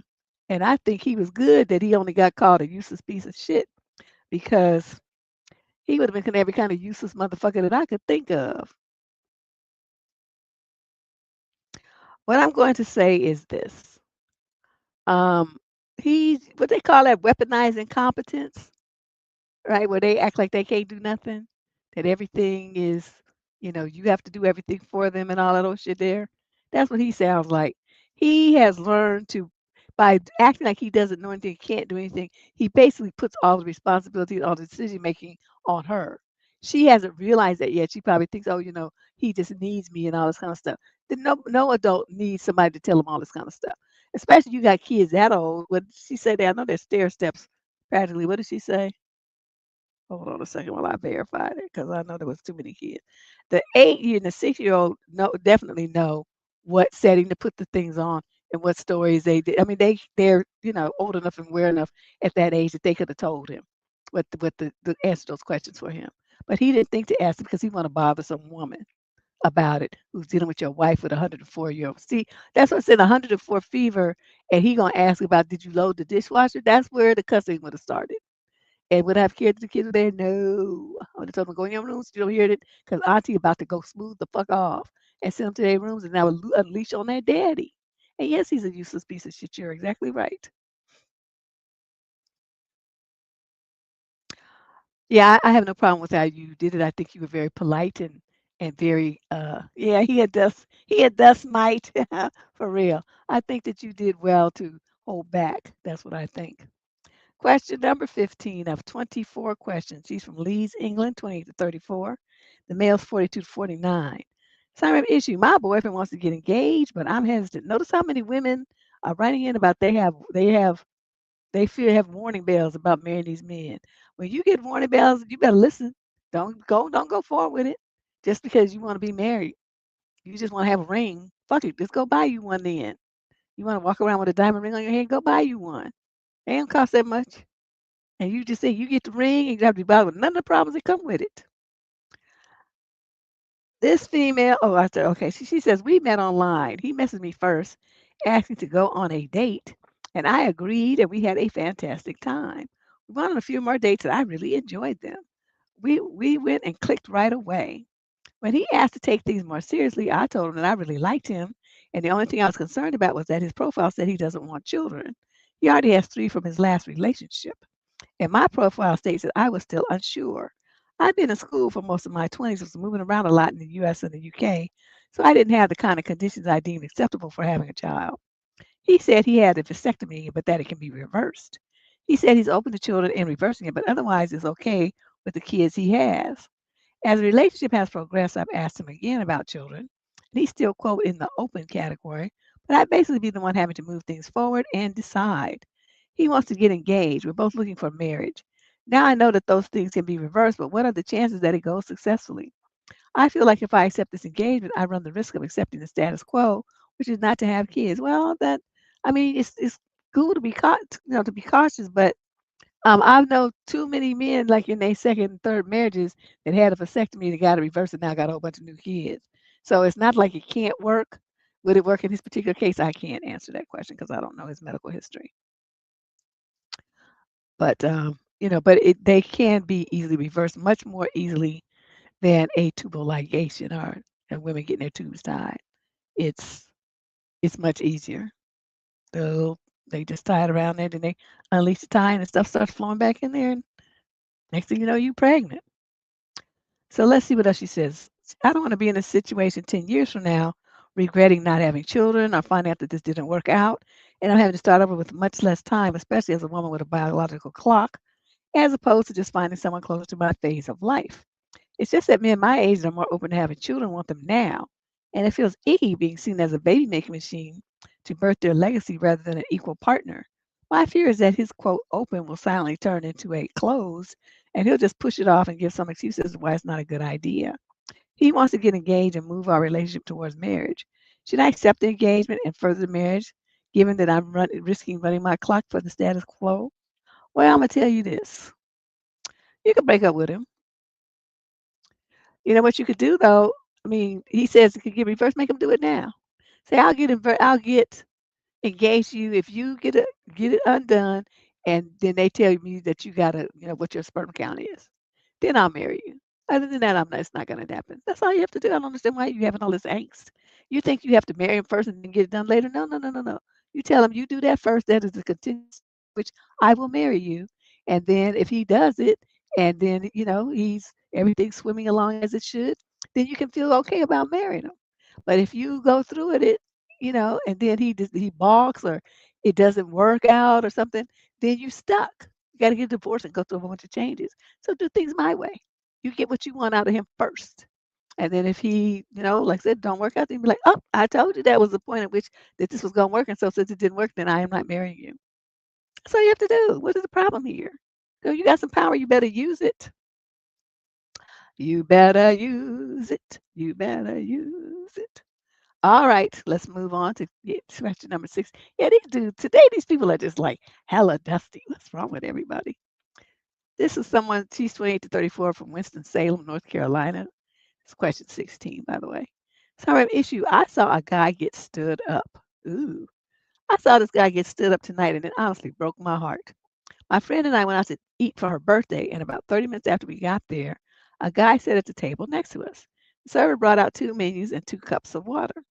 We sat there for a while, and by the time we got a dessert, he was still waiting. You could tell he was trying to play it cool, scrolling on his phone and glancing toward the door every now and then. It was just sad to watch. He looked like he was really trying to dress nicely, picked a nice spot, and she just never showed up. Should I have said something to him, you think? Mm, No, because then he would notice, he would know, it would be confirmed that other people noticed, and he'd be more embarrassed. I mean, I know you saying this from a good place, and you think you're gonna be consoling him and stuff, but what you would really be doing is just verifying his rejection. That it was so obvious that everybody in the restaurant knows he got stood up. That's no, you did good to just know it, and y'all talk about it when you got in the car or whatever, but just act like you didn't even see him, you didn't notice it, and just give people some dignity. So you don't want to go over there pointing it out like, oh, we noticed that your date didn't show up and you got stood up. Oh my God, that's so horrible. How do you feel? How do you think he feels? That's what people want to go, oh, how do you feel? Are you okay? Or they asking them stupid ass questions like that. Of course he's not okay. Why are you thinking? What you think he's like jumping, jumping, happy, happy, joy, joy? What in the world? Why would you even fix your lips to say some shit like that? So, no, in a situation like that, you act like you didn't see shit, you don't know shit, you know. I just wouldn't touch that. I wouldn't unless I was drunk and my friend was willing to go home by herself. Cause see, this would be a perfect opportunity for me to my former player days to get my drink and slide over to his table to the empty seat and say, "Hi, what your name is? I see you sitting here by yourself. Let's have a conversation. You want a drink? I'll buy you one. Garçon, what you want?" And then we proceed to have a conversation. So even though it might have started out as a bad thing for him, it would end up be a good thing. And then if the girl still showed up, I'd be like, "You was late, so you lost out. He mine now." Would I mean that? Hell no. But it'll just be some way to, start some shit because that's what I do. I just like starting shit. So that's what I would do. But or maybe my girlfriend was down with it. We both go sit at the table with him or invite him to, you know what I mean? There's ways to do this in ways that don't just point out to, you're a loser, you got stood up. There's a way to turn this around so that he has a better story to tell when he goes to, yeah, I had this date with this chicken. She didn't even show up, but guess what? I ended up going out with two honeys and they was fine and this and that. You see what I mean? You don't want to embarrass somebody like that unless you're going to flip it around to make it be a better situation for them and give them a good story that they could come on YouTube and talk about like I do. Yeah, don't do that, especially if he was cute. That'd be my ideal situation. Be like, "Oh, look, I didn't even have to do nothing. It's like fish in a barrel." And I would tell him that too. It's like seeing you here. It's like fish in a barrel. I didn't even have to do nothing to catch it. I just moved my table, and he'd be like, because that would, it's stupid and it's funny, and then we just go on from there. That's I used to, you all just don't even know. I used to have so many men, just ridiculous, just that's why I don't want to be bothered with them now. I wore myself out. Yeah, but that's how you do things like that. You don't want to, say anything directly to him like that. Just acknowledge his public humiliation. That's not how you do things. Question number 17. This is a female in the 22 to 27 age group from Coventry, England. Summer issue. A guy called me fat on a date. No, he no, he didn't. Oh my God, these dudes tonight are so fucking dusty. So today I was on a date with a guy and he asked me how much I weigh. I thought it was a weird question, but okay. I assumed it was fine since we were talking about working out in the gym. So I told him, "Oh, you were stupid." Afterwards, he had the audacity to call me not even fat, but hefty. He- no, he didn't call you. Oh my God, this dude. And this is in England. This motherfucker dusty as hell. For context, I'm about 59, 60 kilograms. So what's that, like 130 something, 135 pounds or something, and 165 centimeters tall. I work out a couple of times a week, but I have a little bit of a belly and big thighs, which he also commented on. I like to eat, but come on, that's why I work out. I, for one, think I'm fine, but I'm traumatized now. Just, girl, you don't be traumatized. He just mad. Just say, yeah, well, I might have big thighs, but guess what? Your fucking ass ain't gonna never get between them. That shit ain't gonna happen because you don't know how to keep your mouth shut. I always say that men talk too much. Y'all talk your way out of draws because you don't know when to fucking shut up. You know what I mean? They just always yapping off at the mouth and talking some shit that don't nobody want to hear. I can't believe you called her hefty. That's fucked up. What might I have called him? Stupid, dumb, mannerless, a cretin, lowbrow, troglodyte. I don't know what kind of things would have come out of my mouth, but it would have been something. They talking about he working out, but nobody can tell. So I mean, you should have just kept that conversation to yourself. It's not like you looking like Arnold or nothing, motherfucker. So let's not get to bragging. You know, you not all that. So when they get to talking like that, you have to break them off a chunk of their ego. Oh, that was. I'm sorry. I know you were traumatized. That was funny though. She said he called her not even fat. He called her hefty. That shit was funny. Ah, question number 18. This is a female, 20 to 34 from Gilbert, Arizona. Summary issue. Guys will never understand how unsafe it feels being a woman. Oh, that's interesting how she spelled it. WOMXN. Oh, okay. I guess that's the way to differentiate between the trans women and real women. Oh, okay. I got it. XX women. Okay. We got to do that, y'all. I'm going to put typing in here so y'all can see what she typed. 'Cause I said, okay, this is brilliant.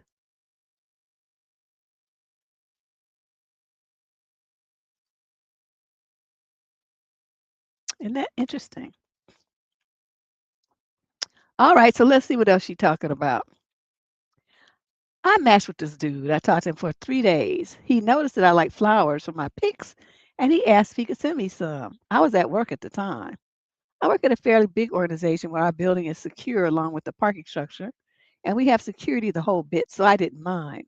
But if I'm just getting to know someone, giving him that address if they'd like to send me some, I think it's really sweet and kind gesture. She put in words, dummy. The day I was busy, I didn't get a chance to read my text until after my shift. Isn't that interesting? I'm gonna start using that. I had already finished work, so I responded to his text where he sent the flowers, which is my work address. Since it was like 5 p.m. after my shift, he asked if he could send it to my apartment instead. Oh, did he now?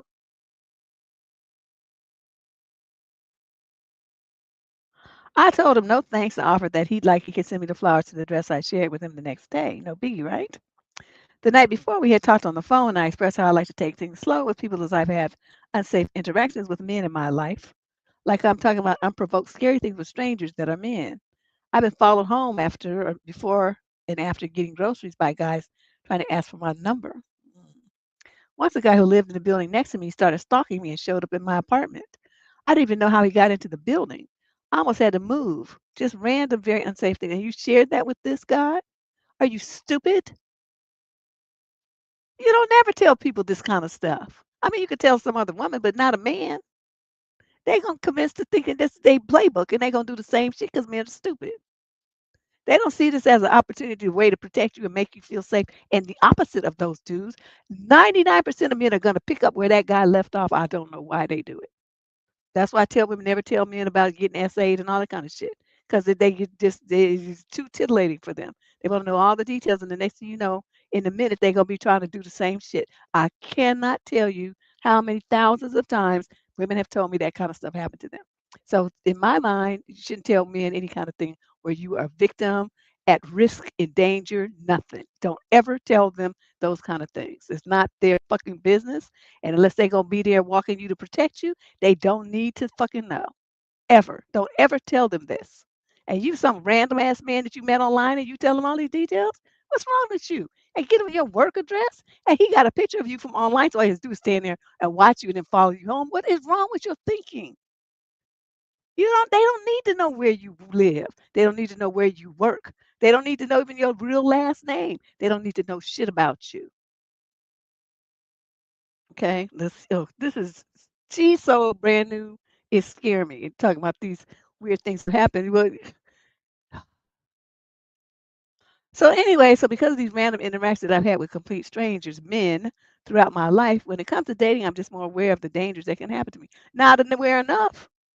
I have great friends and family who look out for me and care about me. My close friends and family have witnessed things like that happen too when they're with me. I even share my location with them all so they know where I'm at and that I'm safe. Just take all the precautions. I didn't tell him all of that, but after saying no, it's okay. I don't feel comfortable giving you my address. and that I've had stalkers before. See, he didn't need to know that part. Just say I don't feel comfortable giving some man I just met on the internet my home address. That's not happening. And then the fact that he even asked you for it, you should have blocked him on that as soon as he did that. It's so fucking inappropriate. He tried to reassure me that he's clearly not a stalker. Yes, the fuck you are. And just to give him my address, I politely declined again. See, no, I'm not saying the same thing to you more than one time. I said no, motherfucker, and that's what it means. Yeah, I'm done here. Click block. That's what you should have done. This guy asked me, see, look, a third time for my address after I tell him no, and I don't feel comfortable. After the third time he asked me for it, I just told him that I don't think we're a match, and I wished him the best of luck. We had a date planned too for Sunday, but that was clearly out of the picture for me. It should have been after the first time. It's just so confusing to me. Why the fuck this guy would think after I told him no to give him something so personal as my address, and him being a complete stranger, that he would keep asking me why why that I didn't think we were a match. He called and texted the next day. You didn't block him? Asked me for feedback, and then after sharing that I wasn't comfortable, he apologized and said he realized he overstepped a boundary. After my forgiveness, then proceeded to ask me to give him another chance. I told him I forgive him and still wish him the best of luck. Like hell to the fuck no. Good. That's the attitude you should have said had at first. I'm not going to go on a date with a man I clearly communicated no to several times to give him my personal information like my address after 3 days of talking to him. Why would I potentially put myself in danger on a whole last date after not respecting me? If he can't accept me saying no to that, what other boundaries of mine would he not take seriously? That's right. Are you fucking crazy? Anyway, stay safe out here, ladies. Also, you are not crazy for using your discernment in situations like these and for putting your safety first. I'm rooting for y'all. You need to do better, though. You're not going to give no man your work address anymore. You're not going to tell them even the name of the company you work for because they can look it up online. Unless it's like, I work for AT&T that's got like outlets all over the world. You can say that, even if it's not true. You can still say it. Oh, I work for AT&T. What they gonna do about it? They just gonna say, oh, because they're not gonna know which one of the millions offices you work for, right? There you go. That's a good one. I work for Amtrak. Well, they gonna know what you do. You could be a conductor. You could be maintenance. You could be in the secretary. You don't know where you are. Huge, all over the country. You see what I mean? You women need to think more. See, and then what? I tell this man where I work, and then he says he's gonna deliver flowers. Why does he want to give me flowers and we only been talking for 3 days? What would be his motivation? See, that's what you're supposed to be thinking. And then what? If I give my address to my work and he comes to the parking lot and then he knows what I look like because he saw my profile picture and he sits there with parked on the side of the street with binoculars looking at everybody come out the building, he's going to see me. He's going to see which car I go to. And he's going to get in, he's going to follow my car to my house and he won't need to ask me where my address is because he just followed me to it. Don't be stupid. Just so fucking brand new. It just drives me crazy. Y'all don't be thinking like my daddy used to say, you can't think your way out of a paper bag with both ends open. There's no reason in this world for a man that you just met to want to send you anything. The other trick they try to do is, oh, let's have dinner together on Zoom or whatever, the little apps and stuff. So they say, let me DoorDash you some food so they can get your address. And you dummies was falling for that shit. And then these clowns be showing up at your house and busting the door in and all this crazy shit was happening during the pandemic. Nobody's that fucking hungry, okay? Make yourself a sandwich and leave DoorDash and all them Uber Eats and all that shit alone. These pit clowns don't need to be coming to your house like that. Mm-mm. I know. I report. Okay, I get DoorDash sometimes, and this guy came and what did I order? Oh, I think I had some liquor. That's what it was. I got some liquor. Now, everybody, I do this a lot. Well, not a lot, but enough times that I know the process.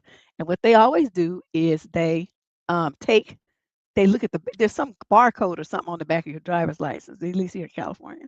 And they take that and they scan it. I guess it has all your personal data in or whatever. They'll choose you old enough to have alcohol, whatnot. So this dude, for the first time ever, he wants to see the front of my driver's license. Okay, that's unusual. It's not customary. It's out of the ordinary. I'm looking at him and he's looking at me a little bit too hard. And I'm like, okay. So as soon as he left, I went in there, I got on the phone. I said, what is this? Let me tell you what just happened. Because I had a customer service number. I said, that seemed a little weird. I was like uneasy with that. Well, sometimes I said, no, no, no, no. Make I want you to put on my account. Don't you ever have that motherfucker pick up shit for me. I don't want him back at my house. And I want you to put what I just said on his account because I've been doing this for years since what 2022, it's 2025, and ain't nobody ever done that before. So it sticks out. It's something different. And when stuff gets different and it don't sound right, it be sus as hell. I want to figure out what's going on. And so that was that. So see what I mean? I noticed a pattern and this was outside the pattern. And so Uber Eats or whatever I had ordered from, I think it was DoorDash, I don't know. They got a phone call from me. I'm like, oh, that ain't working for Deborah. So let's move on. Question number 19. This is a female, 22 to 27, from Port St. Lucie, Florida. Summary of issue. I don't understand what went wrong. So I met up with someone from a dating site, and he turned out to be the most incredible and gentlemanly man I have ever met.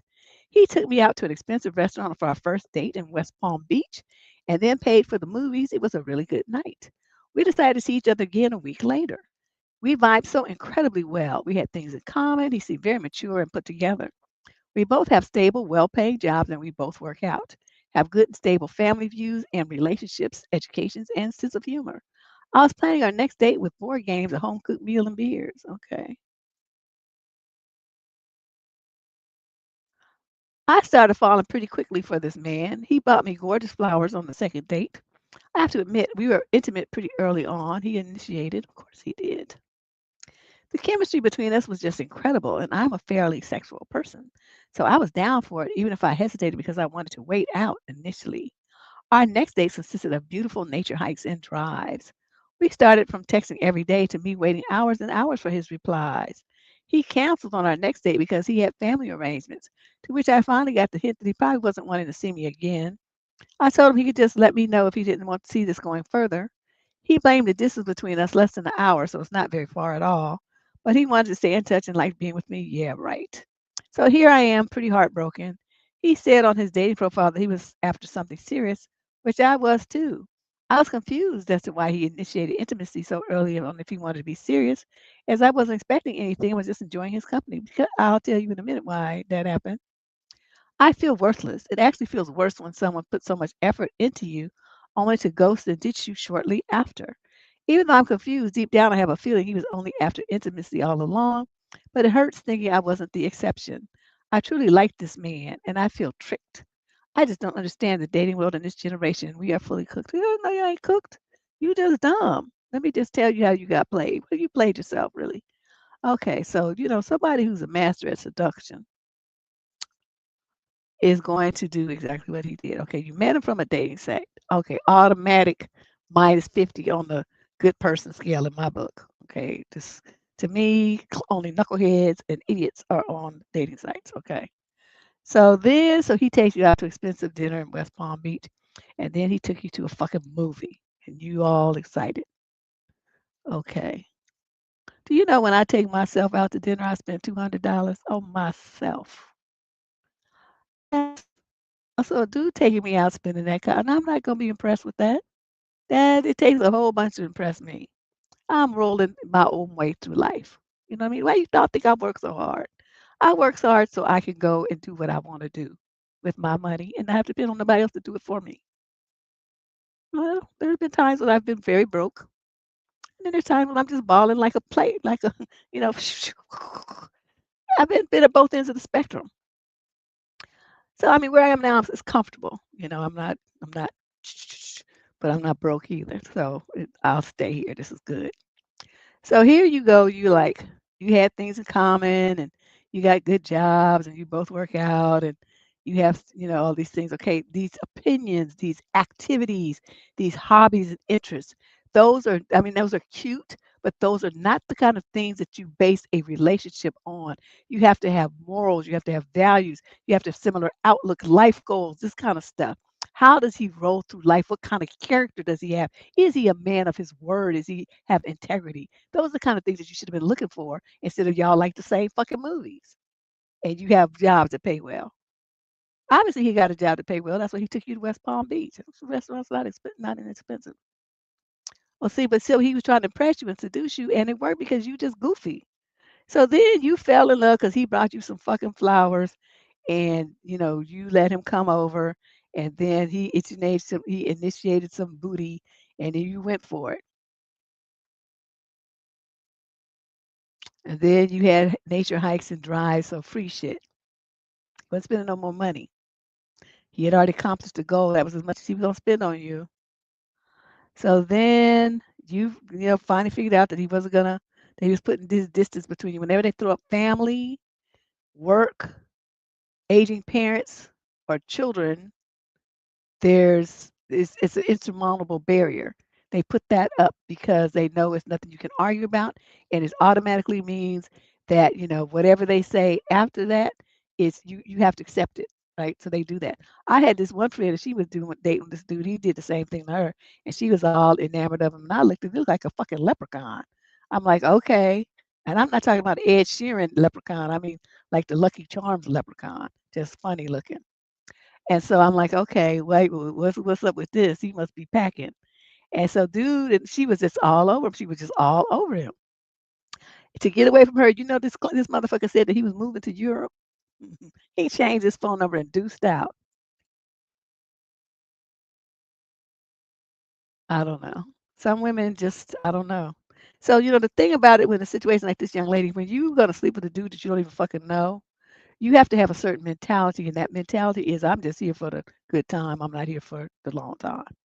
Okay, now if you went into it with that attitude, then you would have been fine, you know, when he did what he did. You would have been cool because you would have gave a fuck anyway. But the fact that you got all involved and had all these expectations, and you really, really liked him and all this old stuff, then I'm like, I wonder what it is that you liked him for. What did he do for you that would make you want to like him that much? Something doesn't seem right to me. I'm confused. And when a man says that he's looking for something serious, of course he's going to say that. Oh my God. But see, you don't know the trick. I tell you, I'm gonna tell. I done told you all this before, but this is what I always do when I was y'all's age. I'm going out with a dude. They all think every woman wants a commitment, right? They think so. They don't throw that out. I'm looking for something serious. And me being a contrarian and no, I don't want nothing to do with this clown. No way. I'm like I said, I'm just here for the good time, not the long time. I just say, "Oh, you are? Well, how did we get together then? Because I'm just looking to fuck around. I'm not trying to be serious with nobody. Whether it's true or not, that's what I'm telling you." And then what comes into play? So when he says this, and then what? So what's he expecting me to do? He's got a playbook. Does he run his plays, right? So I'm gonna throw the monkey wrench in the works. And so then I say, oh, I'm just here to fuck around. I'm not trying. I start looking around the other dudes and say, who else is up in here? And then they immediately start trying to backpedal. Oh, well, no, no, can't change up. You already said you want something serious. I'm telling you, I'm not. So we could cut this short. We don't really need to drag this out because I don't want to keep you from your Mrs. Right, says Deborah. Then get up and get the fuck on. I'm not trying to, you ain't playing me like that. I really don't care what you're looking for anyway, because like I said, I'm just here for some fun, a couple of drinks and some laughs, and then I'm going to go out. I'm not sleeping with you. I don't I don't like you like that. I was always real picky about it's not gonna do it. You ain't doing it for me.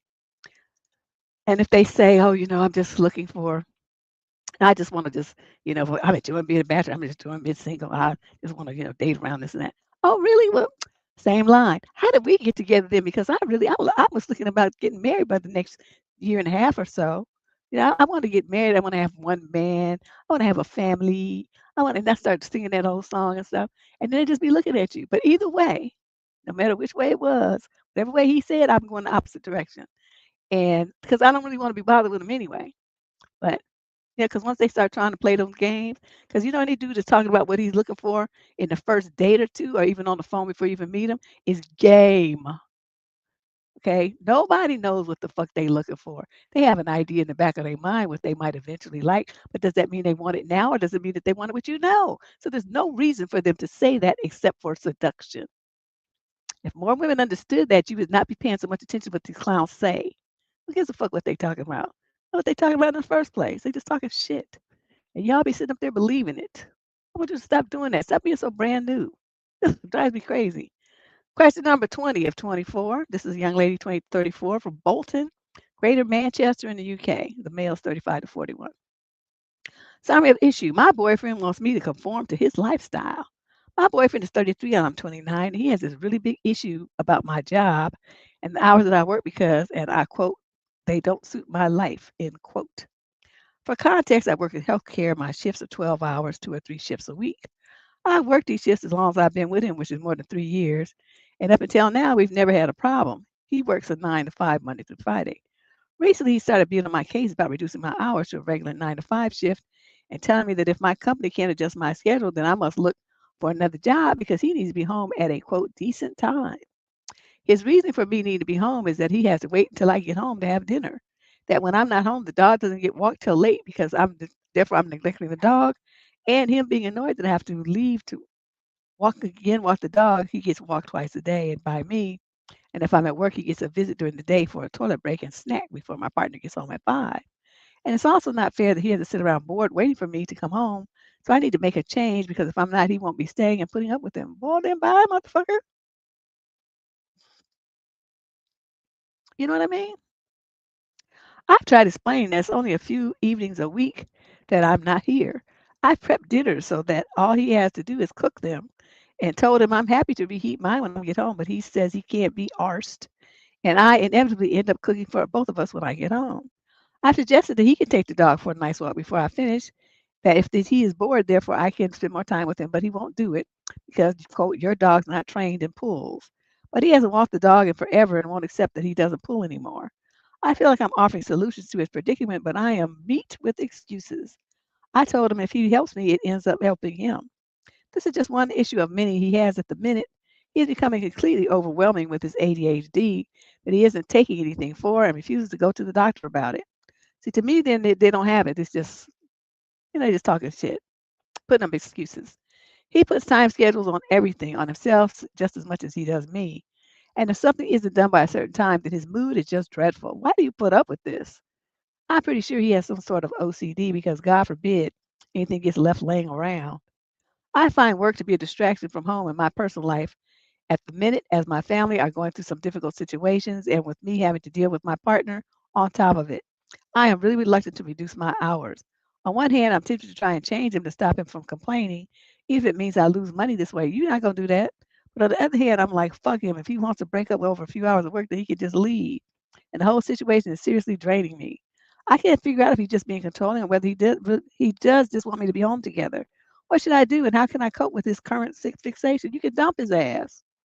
Okay, first of all, you got a man who's claiming he's got ADHD. He flips the fuck out. He don't do shit at the house. He whines like a little bitch, and he complains about what you do for work to make your money or something that you've been doing forever. Okay, I'm not seeing what you getting out of this relationship. Where's the support, the encouragement, the kindness, the wonderfulness, the flattery, the love, the caring? Where is all of that for you? It seems like everything's coming from you going to him. I want you see, and that's the problem, and I hate to say this, that's the problem with what they call the helping professions. Nurses all tend to be people like this because who else want to be looking at blood and guts and people's poop and stuff? I can't do it. I, I even like myself when I'm sick. So but they're just like this is so wonderful. I mean, just every single nurse that I've met has just been like the most wonderful person, the one most wonderful soul. I mean, they really care. They know that you need somebody. They hold your hand. They look you in your eye. If you start crying, they pat you up and stuff. I mean, it's like, just really good people. And so I determined that certain kinds of personalities, as I looked at the attorneys I used to work and stuff, certain personalities are attracted to certain types of work. I firmly believe that. Ain't nobody gonna tell me different. And nurses are all kind, giving, loving people that want to take care of everybody. In the professional environment, that's a wonderful trait to have, and they get paid big money for it. In your private relationships, that ain't the ticket. You don't be taking care of no man. Let him take care of his own ass. And so, yeah, these little man boys and tell me, he come talking to me about you need to be home. I'm like, fuck you, I'm never coming back. And it's my dog, you right. And I prefer my dog to you. So catch your shit and get the hell out of my house. Whiny little bitch. I mean, that's how I would talk to him. I wouldn't want to be bothered with no alleged men like this. And you do all the housework and stuff anyway. So what does he add to the equation here? I hate to say this because you know this is a dusty phrase, but what's he bringing to the table? That's that's just like the dust kings of the world all use that phrase. Let's move on. Question number 24. So anyway, the bottom line I forgot. What should you do and how should you cope with it? You don't cope with it, you get rid of him. Okay, get you a man, not some little bitch boy. Okay, this dude ain't the lick. Not for long term. Question number 21. This is a female 20 to 34 from Los Angeles. Summer issue. Stop saying, quote, I'm not ready for a relationship. Why? Oh, this ought to be interesting. I wonder what her logic is. I am sick of tired of people skirting around direct communication in dating. If you're not into me anymore, just say, I don't think we're a good fit. I wish you well.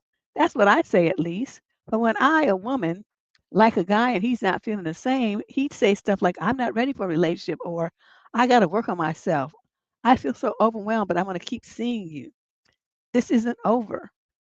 Well, probably better that they leave because I can't stand uninventive or unkind people. Ha ha. Soft no's are actually unkind to me. It's so prevalent to say I'm not ready. It's like an immediate turnoff for me and a red flag. I don't feel like this guy's worth pursuing or even thinking about it anymore. He's not, and that's what he's telling you. Don't I'm not interested in pursuing you, and I don't want you pursuing me. That's what that means. So I'm glad you understand it. I've noticed the behavior in online dating the most is overall attracts the most emotionally unavailable types. I told you all that years ago.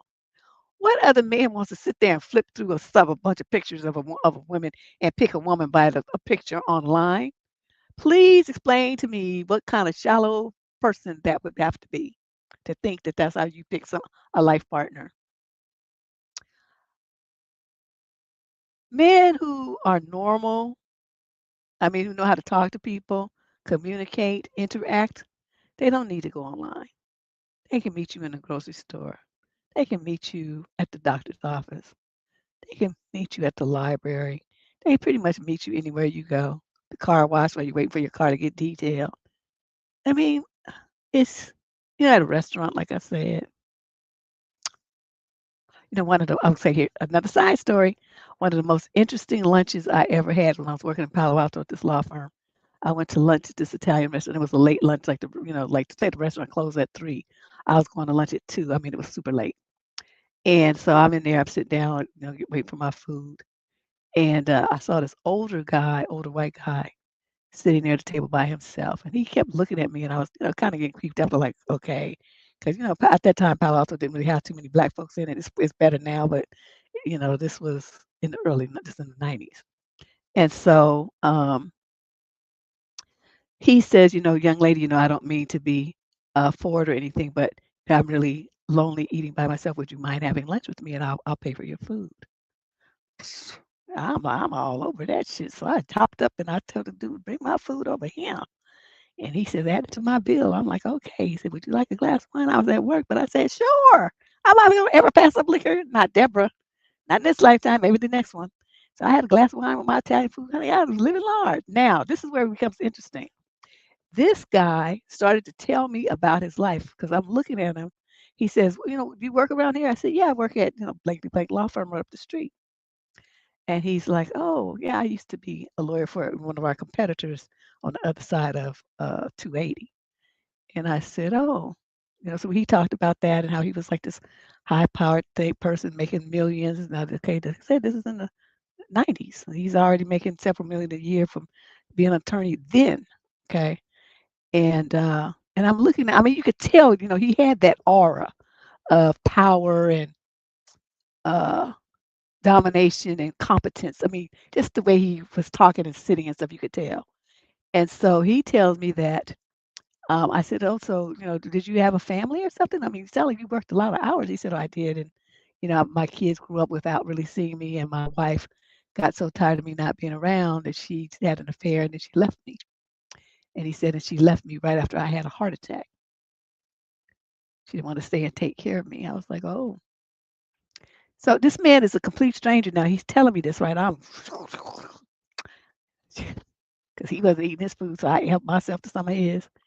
But the interesting thing was, he was, he's telling me all of this, and how he also discovered that, while he had all that money and he was being large and in charge, he had all kind of friends. Oh, friends of yin yang. Everybody wanted him to come to their parties. They always come to his house, all stuff like that. But he said as soon as he had that heart attack and he couldn't work, all of that dried up. All those people, they turned their backs on him. And that's why he was sitting at this beautiful restaurant in Palo Alto, eating in the middle of the day, a late lunch by himself. I don't know, that just messed with me. I still remember it because I don't know why do I have stuff like that happen in my life. But anyway, when I got up, and I'm usually not the kind that want people to touch me that I don't know, but I was compelled to give that man a really good, strong hug because he just looked like he needed it. And they say your spirit, that's what spirit told me. If he had a serious heart attack like that, that could have been the last hug that man had. You never know. You know what I mean? It just because he sounded like everybody turned his back on him, so he wasn't getting no hugs from nobody. Yeah, that was so bizarre. But he had a nice lunch and everything. I mean, he told me his name, but I don't remember it.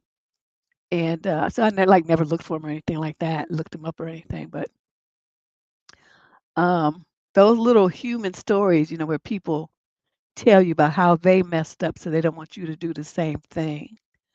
Then an earth angel, ooh, the one who cusses like a sailor. But yeah, I mean that it was so. And the guy who owned the restaurant, I used to go in this restaurant all the time, mainly to get takeout though.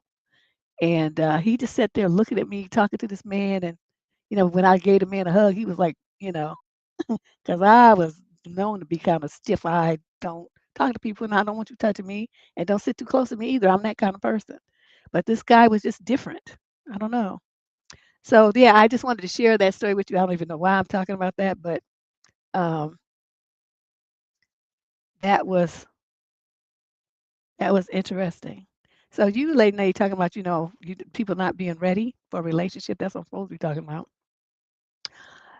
They're really not. And so instead of you trying to force a square peg into a round hole, understand that if that person says that to you, even though you may take it as a brush off, they really mean it. Okay, they're not ready for a relationship with you or anybody else. They don't want it. Not right now. And usually when you got people like that, like I said, every guys that I've run across that the girls say that they met them online, they're weird. They have like some kind of weird personality deficit, or they got some ADHD or some stuff be going on. Depression, anxiety, all kind of strange shit. And I'm just not about that life. I'm not trying to deal with nobody with no affliction. So I'm trying to, I don't understand what it is you girls see in them like that, and why you think that you could fix him. He's fucked up. Just leave him alone. I would have never thought that I would never have described myself as that. It's just, but I always have a lot of experiences. I remember the lady who told me on the plane that her she had just come from her brother's funeral, and how he used to sexually abuse her when they were kids. And I was like, okay, I don't even know this woman. I sat here because it was the only seat open. You know how Southwest, you just got to fly, sit on wherever you can get a seat is open. And I sat next to her, and she told me all of that. And she so then I had this book that I got from my brother, some kind of spirituality book, and I had it in my. So they say in a situation like that, if you concentrate on the energy, then you open the book, the message on that page is for you. I did that, and it was about forgiveness and moving on and stuff. I handed her that book. I said, I think this is for you. And I gave it to her, and she read it, and she busted out crying. And when she finished crying, because it was uncomfortable, she was sobbing. I'm jerking, shoulders heaving, the whole changing gears thing. And then she went to sleep on my shoulder. Now, that book came from a friend of my brother's that happened to stop at his house while we were getting ready to go to the airport. She says, oh, here's something that you can read on the plane. She gave me that book so I could give that book to this woman. I never even cracked the cover of it except to do that little thing, like I said, the slight meditation. I flipped the book open and it was right there. I gave it to her. She started reading, and that's how that happened. And this is a true story. I just, it was weird. So I had those kind of experiences in my life. So that's what you need to do, girlfriend. Just they're mostly unavailable weirdos. Just leave them alone. Don't put too much stock in it. Question 22 of 24. We're winding down here. This is a young man in the 20 to 34 age group from Fort Wayne, Indiana. Summary of issue. What does it mean to, quote, work on yourself? Oh, this ought to be interesting. On every single post or in every single conversation I have in real life regarding my breakup, whether that be the circumstances of it, the emotions behind it, or my unwillingness to move forward, I always get the same response that being, you need to work on yourself, end quote. But what does this mean though? Does it mean to further my career, expand my social circle, take better care of my health? All of these things I've done and worked on all of these within my relationship. So why would continue to do exactly that help me not be cripplingly, okay, that don't be giving me these tongue twister words, depressed and unmotivated and guilt ridden. I feel like people just like to throw around the work on yourself phrase as some sort of nebulous cop out that can really just stick to any struggle someone is having post relationship. But I don't think it really fits and I don't find it to be very helpful. Is there something I'm missing here? I see and hear this said so much, yet I never get it or find it helpful. Well, that's why you need to work on yourself because you don't understand what nobody's saying to you. See, the spectrum shit. Um, One thing you have to understand is when you go through a relationship, it's normal to be upset about it. Don't get me wrong. But you're going to be guilt ridden and all this shit. What you doing all that for? The shit didn't work. Okay, it didn't work. It wasn't supposed to work. That's why you broke up. So when you have that kind of mindset, you can better accept these things and you move on from them quickly. You can't love somebody more than they love you. If you want to be in a relationship but they don't want to be in one with you, then it's a wrap. It's not going to happen. It doesn't matter if you want it, if you work on yourself, if you don't, none of that matters. What matters is they didn't want you or you didn't want them or y'all don't want each other. And so the relationship is over. There's no point in feeling guilty about it. There's no point in feeling sad and depressed about it. It doesn't work. It doesn't matter. You don't give somebody who didn't want to be with you not 1 second more of your time. They're unworthy. That's how I always looked at breakups. So I was always totally over 'em within minutes. Because I just look at them like, well, you can't see where all this wonder you messing up and all this wonderfulness is going out the door. I don't know what to tell you. And I'd be deuced. And by the time I get my shit and walk out the door, I'm done. So people talk about, well, I need closure. Deb never needed nothing. And I'm not looking for it from some clown. I'm giving it to myself. The closure is you're stupid and I'm out. Now that's it. Oh, thank you, Kiki. I just,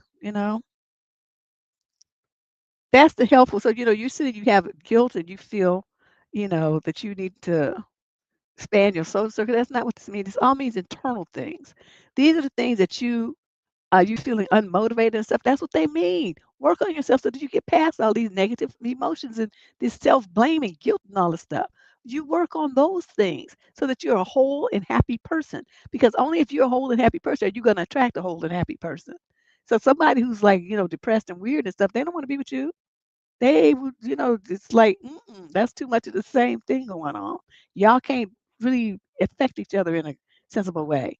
So if you want to be with somebody who's going to be happy and stuff, but they don't want to be with you because you going to bring them down. So work on that. That's what they mean when they say work on yourself. Get past all this negative emotions and judgments of yourself. Let's move on. Question number 23, the next to last question. She's 18 to 21 from Scarborough, Canada. Summary of issue. Was I wrong to break up with my boyfriend of 1 year because he didn't trust me? Nope. Me and my boyfriend, we're both 19. We're dating for 1 year.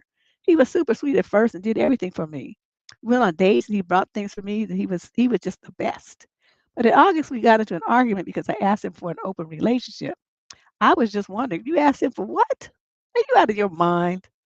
He completely exploded and said he didn't want one just 'cause, and we got in this argument over text. He said that if we broke up, he already had a second option. I immediately assumed he was cheating and started pestering him about it, and he was texting mad and sad at the same time. So I asked him if everything was all right, and he insisted he was fine and that he didn't want to talk about it.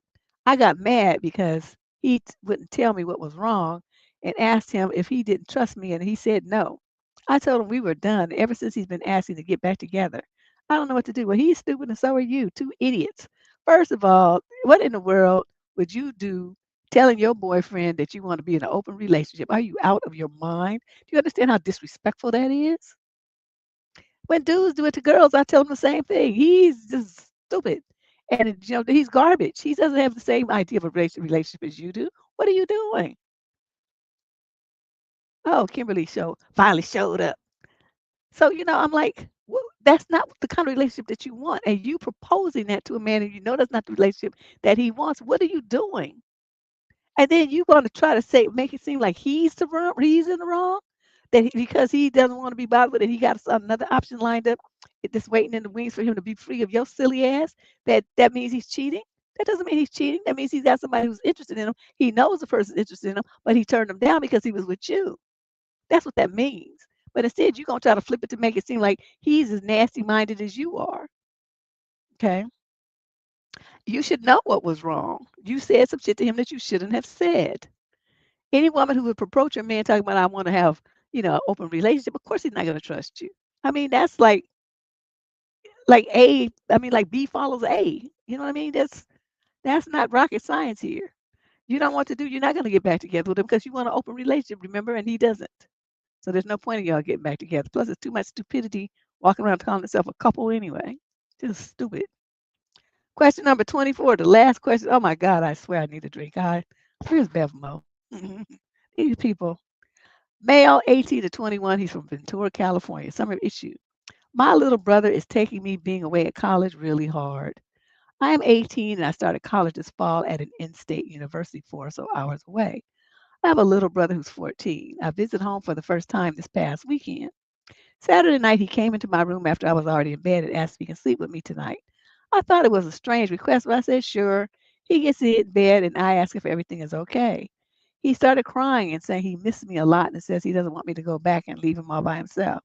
He says he's sorry if he was ever mean to me, but I'm like his best friend and he loves me a lot, even though he never really tells me that. Oh, poor baby. He said he doesn't want to grow up and do all the high school without me.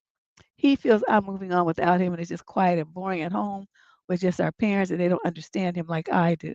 I tried to console him and say we can talk a lot now, visit and stuff, but he said it just won't ever be the same again.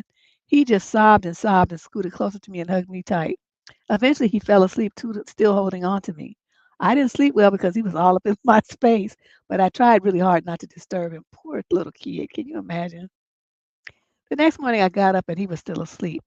I get up and go leave the room, and he says he's sorry for bothering me last night.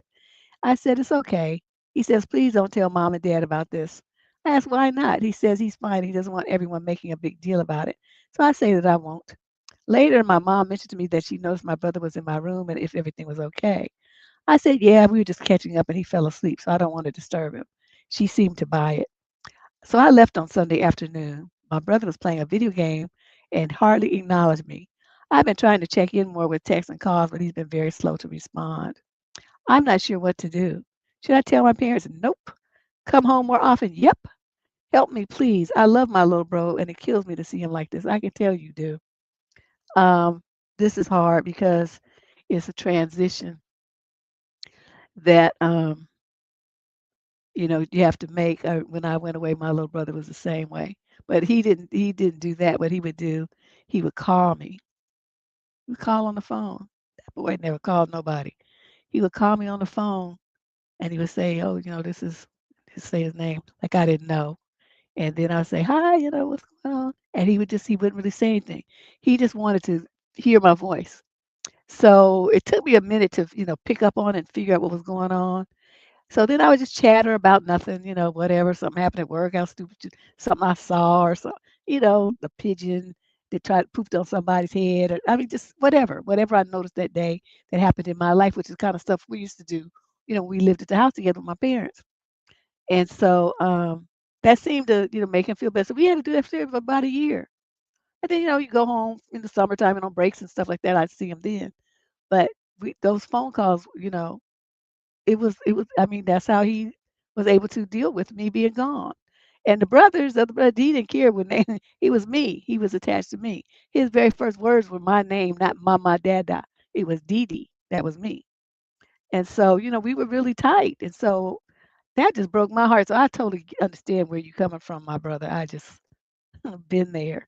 The best thing you can do is, if you with it's 4 hours away, um, if you can, try to get home at least once a month. Spend some time with him, just the two of you. Take him places and do things with him that he wants to do. Try to do, and even though he's slow to respond, he's still noticing. but he's trying to deal with his emotions about you not being there, and the only way he can communicate with you is by phone or by text. That's why he was in his game when you left, because it's harder to say goodbye, and then he would have to do his have his emotions in front of the parents. So he just stayed to himself. He just locked himself down. So that doesn't have anything to do with you. That was him trying to get a hold of himself and deal with the emotions that he was feeling about you leaving. It's hard because when I would go out to DC and see my little brother and stuff, and yeah, I'd be out there for weeks. So it was just like we were back at home. And then it become time to go, and he would take me to the airport. I'd be like, and he would be too. We crying and looking all stupid, snotting everywhere. And then, that was it. But yeah, that's my boy. Not the other two, the little brother, the youngest one. That's my heart. But the other two, I tell you, it's like whatever. Then maybe the aliens will come and take you, and I'll get a reprieve. So anyway, that is our show for today. I appreciate you guys being so flexible as I work through my cold and all these other afflictions I've been getting lately. I don't know what's wrong with me. I probably need to drink less and sleep more. That probably would be a good thing to do. It was good. We had some interesting letters today. So again, one more time for those of you who want to put your ego on the line and get yourself possibly ripped to shreds. This is how you submit a question. You just log on to debsterism.com. That's Debsterism, and click the tab that says Get Advice. Complete the form and send in your question. And we'll do our best to get it in within, 2 weeks. I'll say 2 weeks. Sometimes it's 1 week, but sometimes it's two. It depends how many letters we get in during that period of time. But other than that, you guys, thank you, and I will see you on Sunday, if not before. I still have some things I want to talk about, but that cold just took me down. I wasn't doing nothing but trying to breathe. All right, so I'll talk to y'all later. Bye.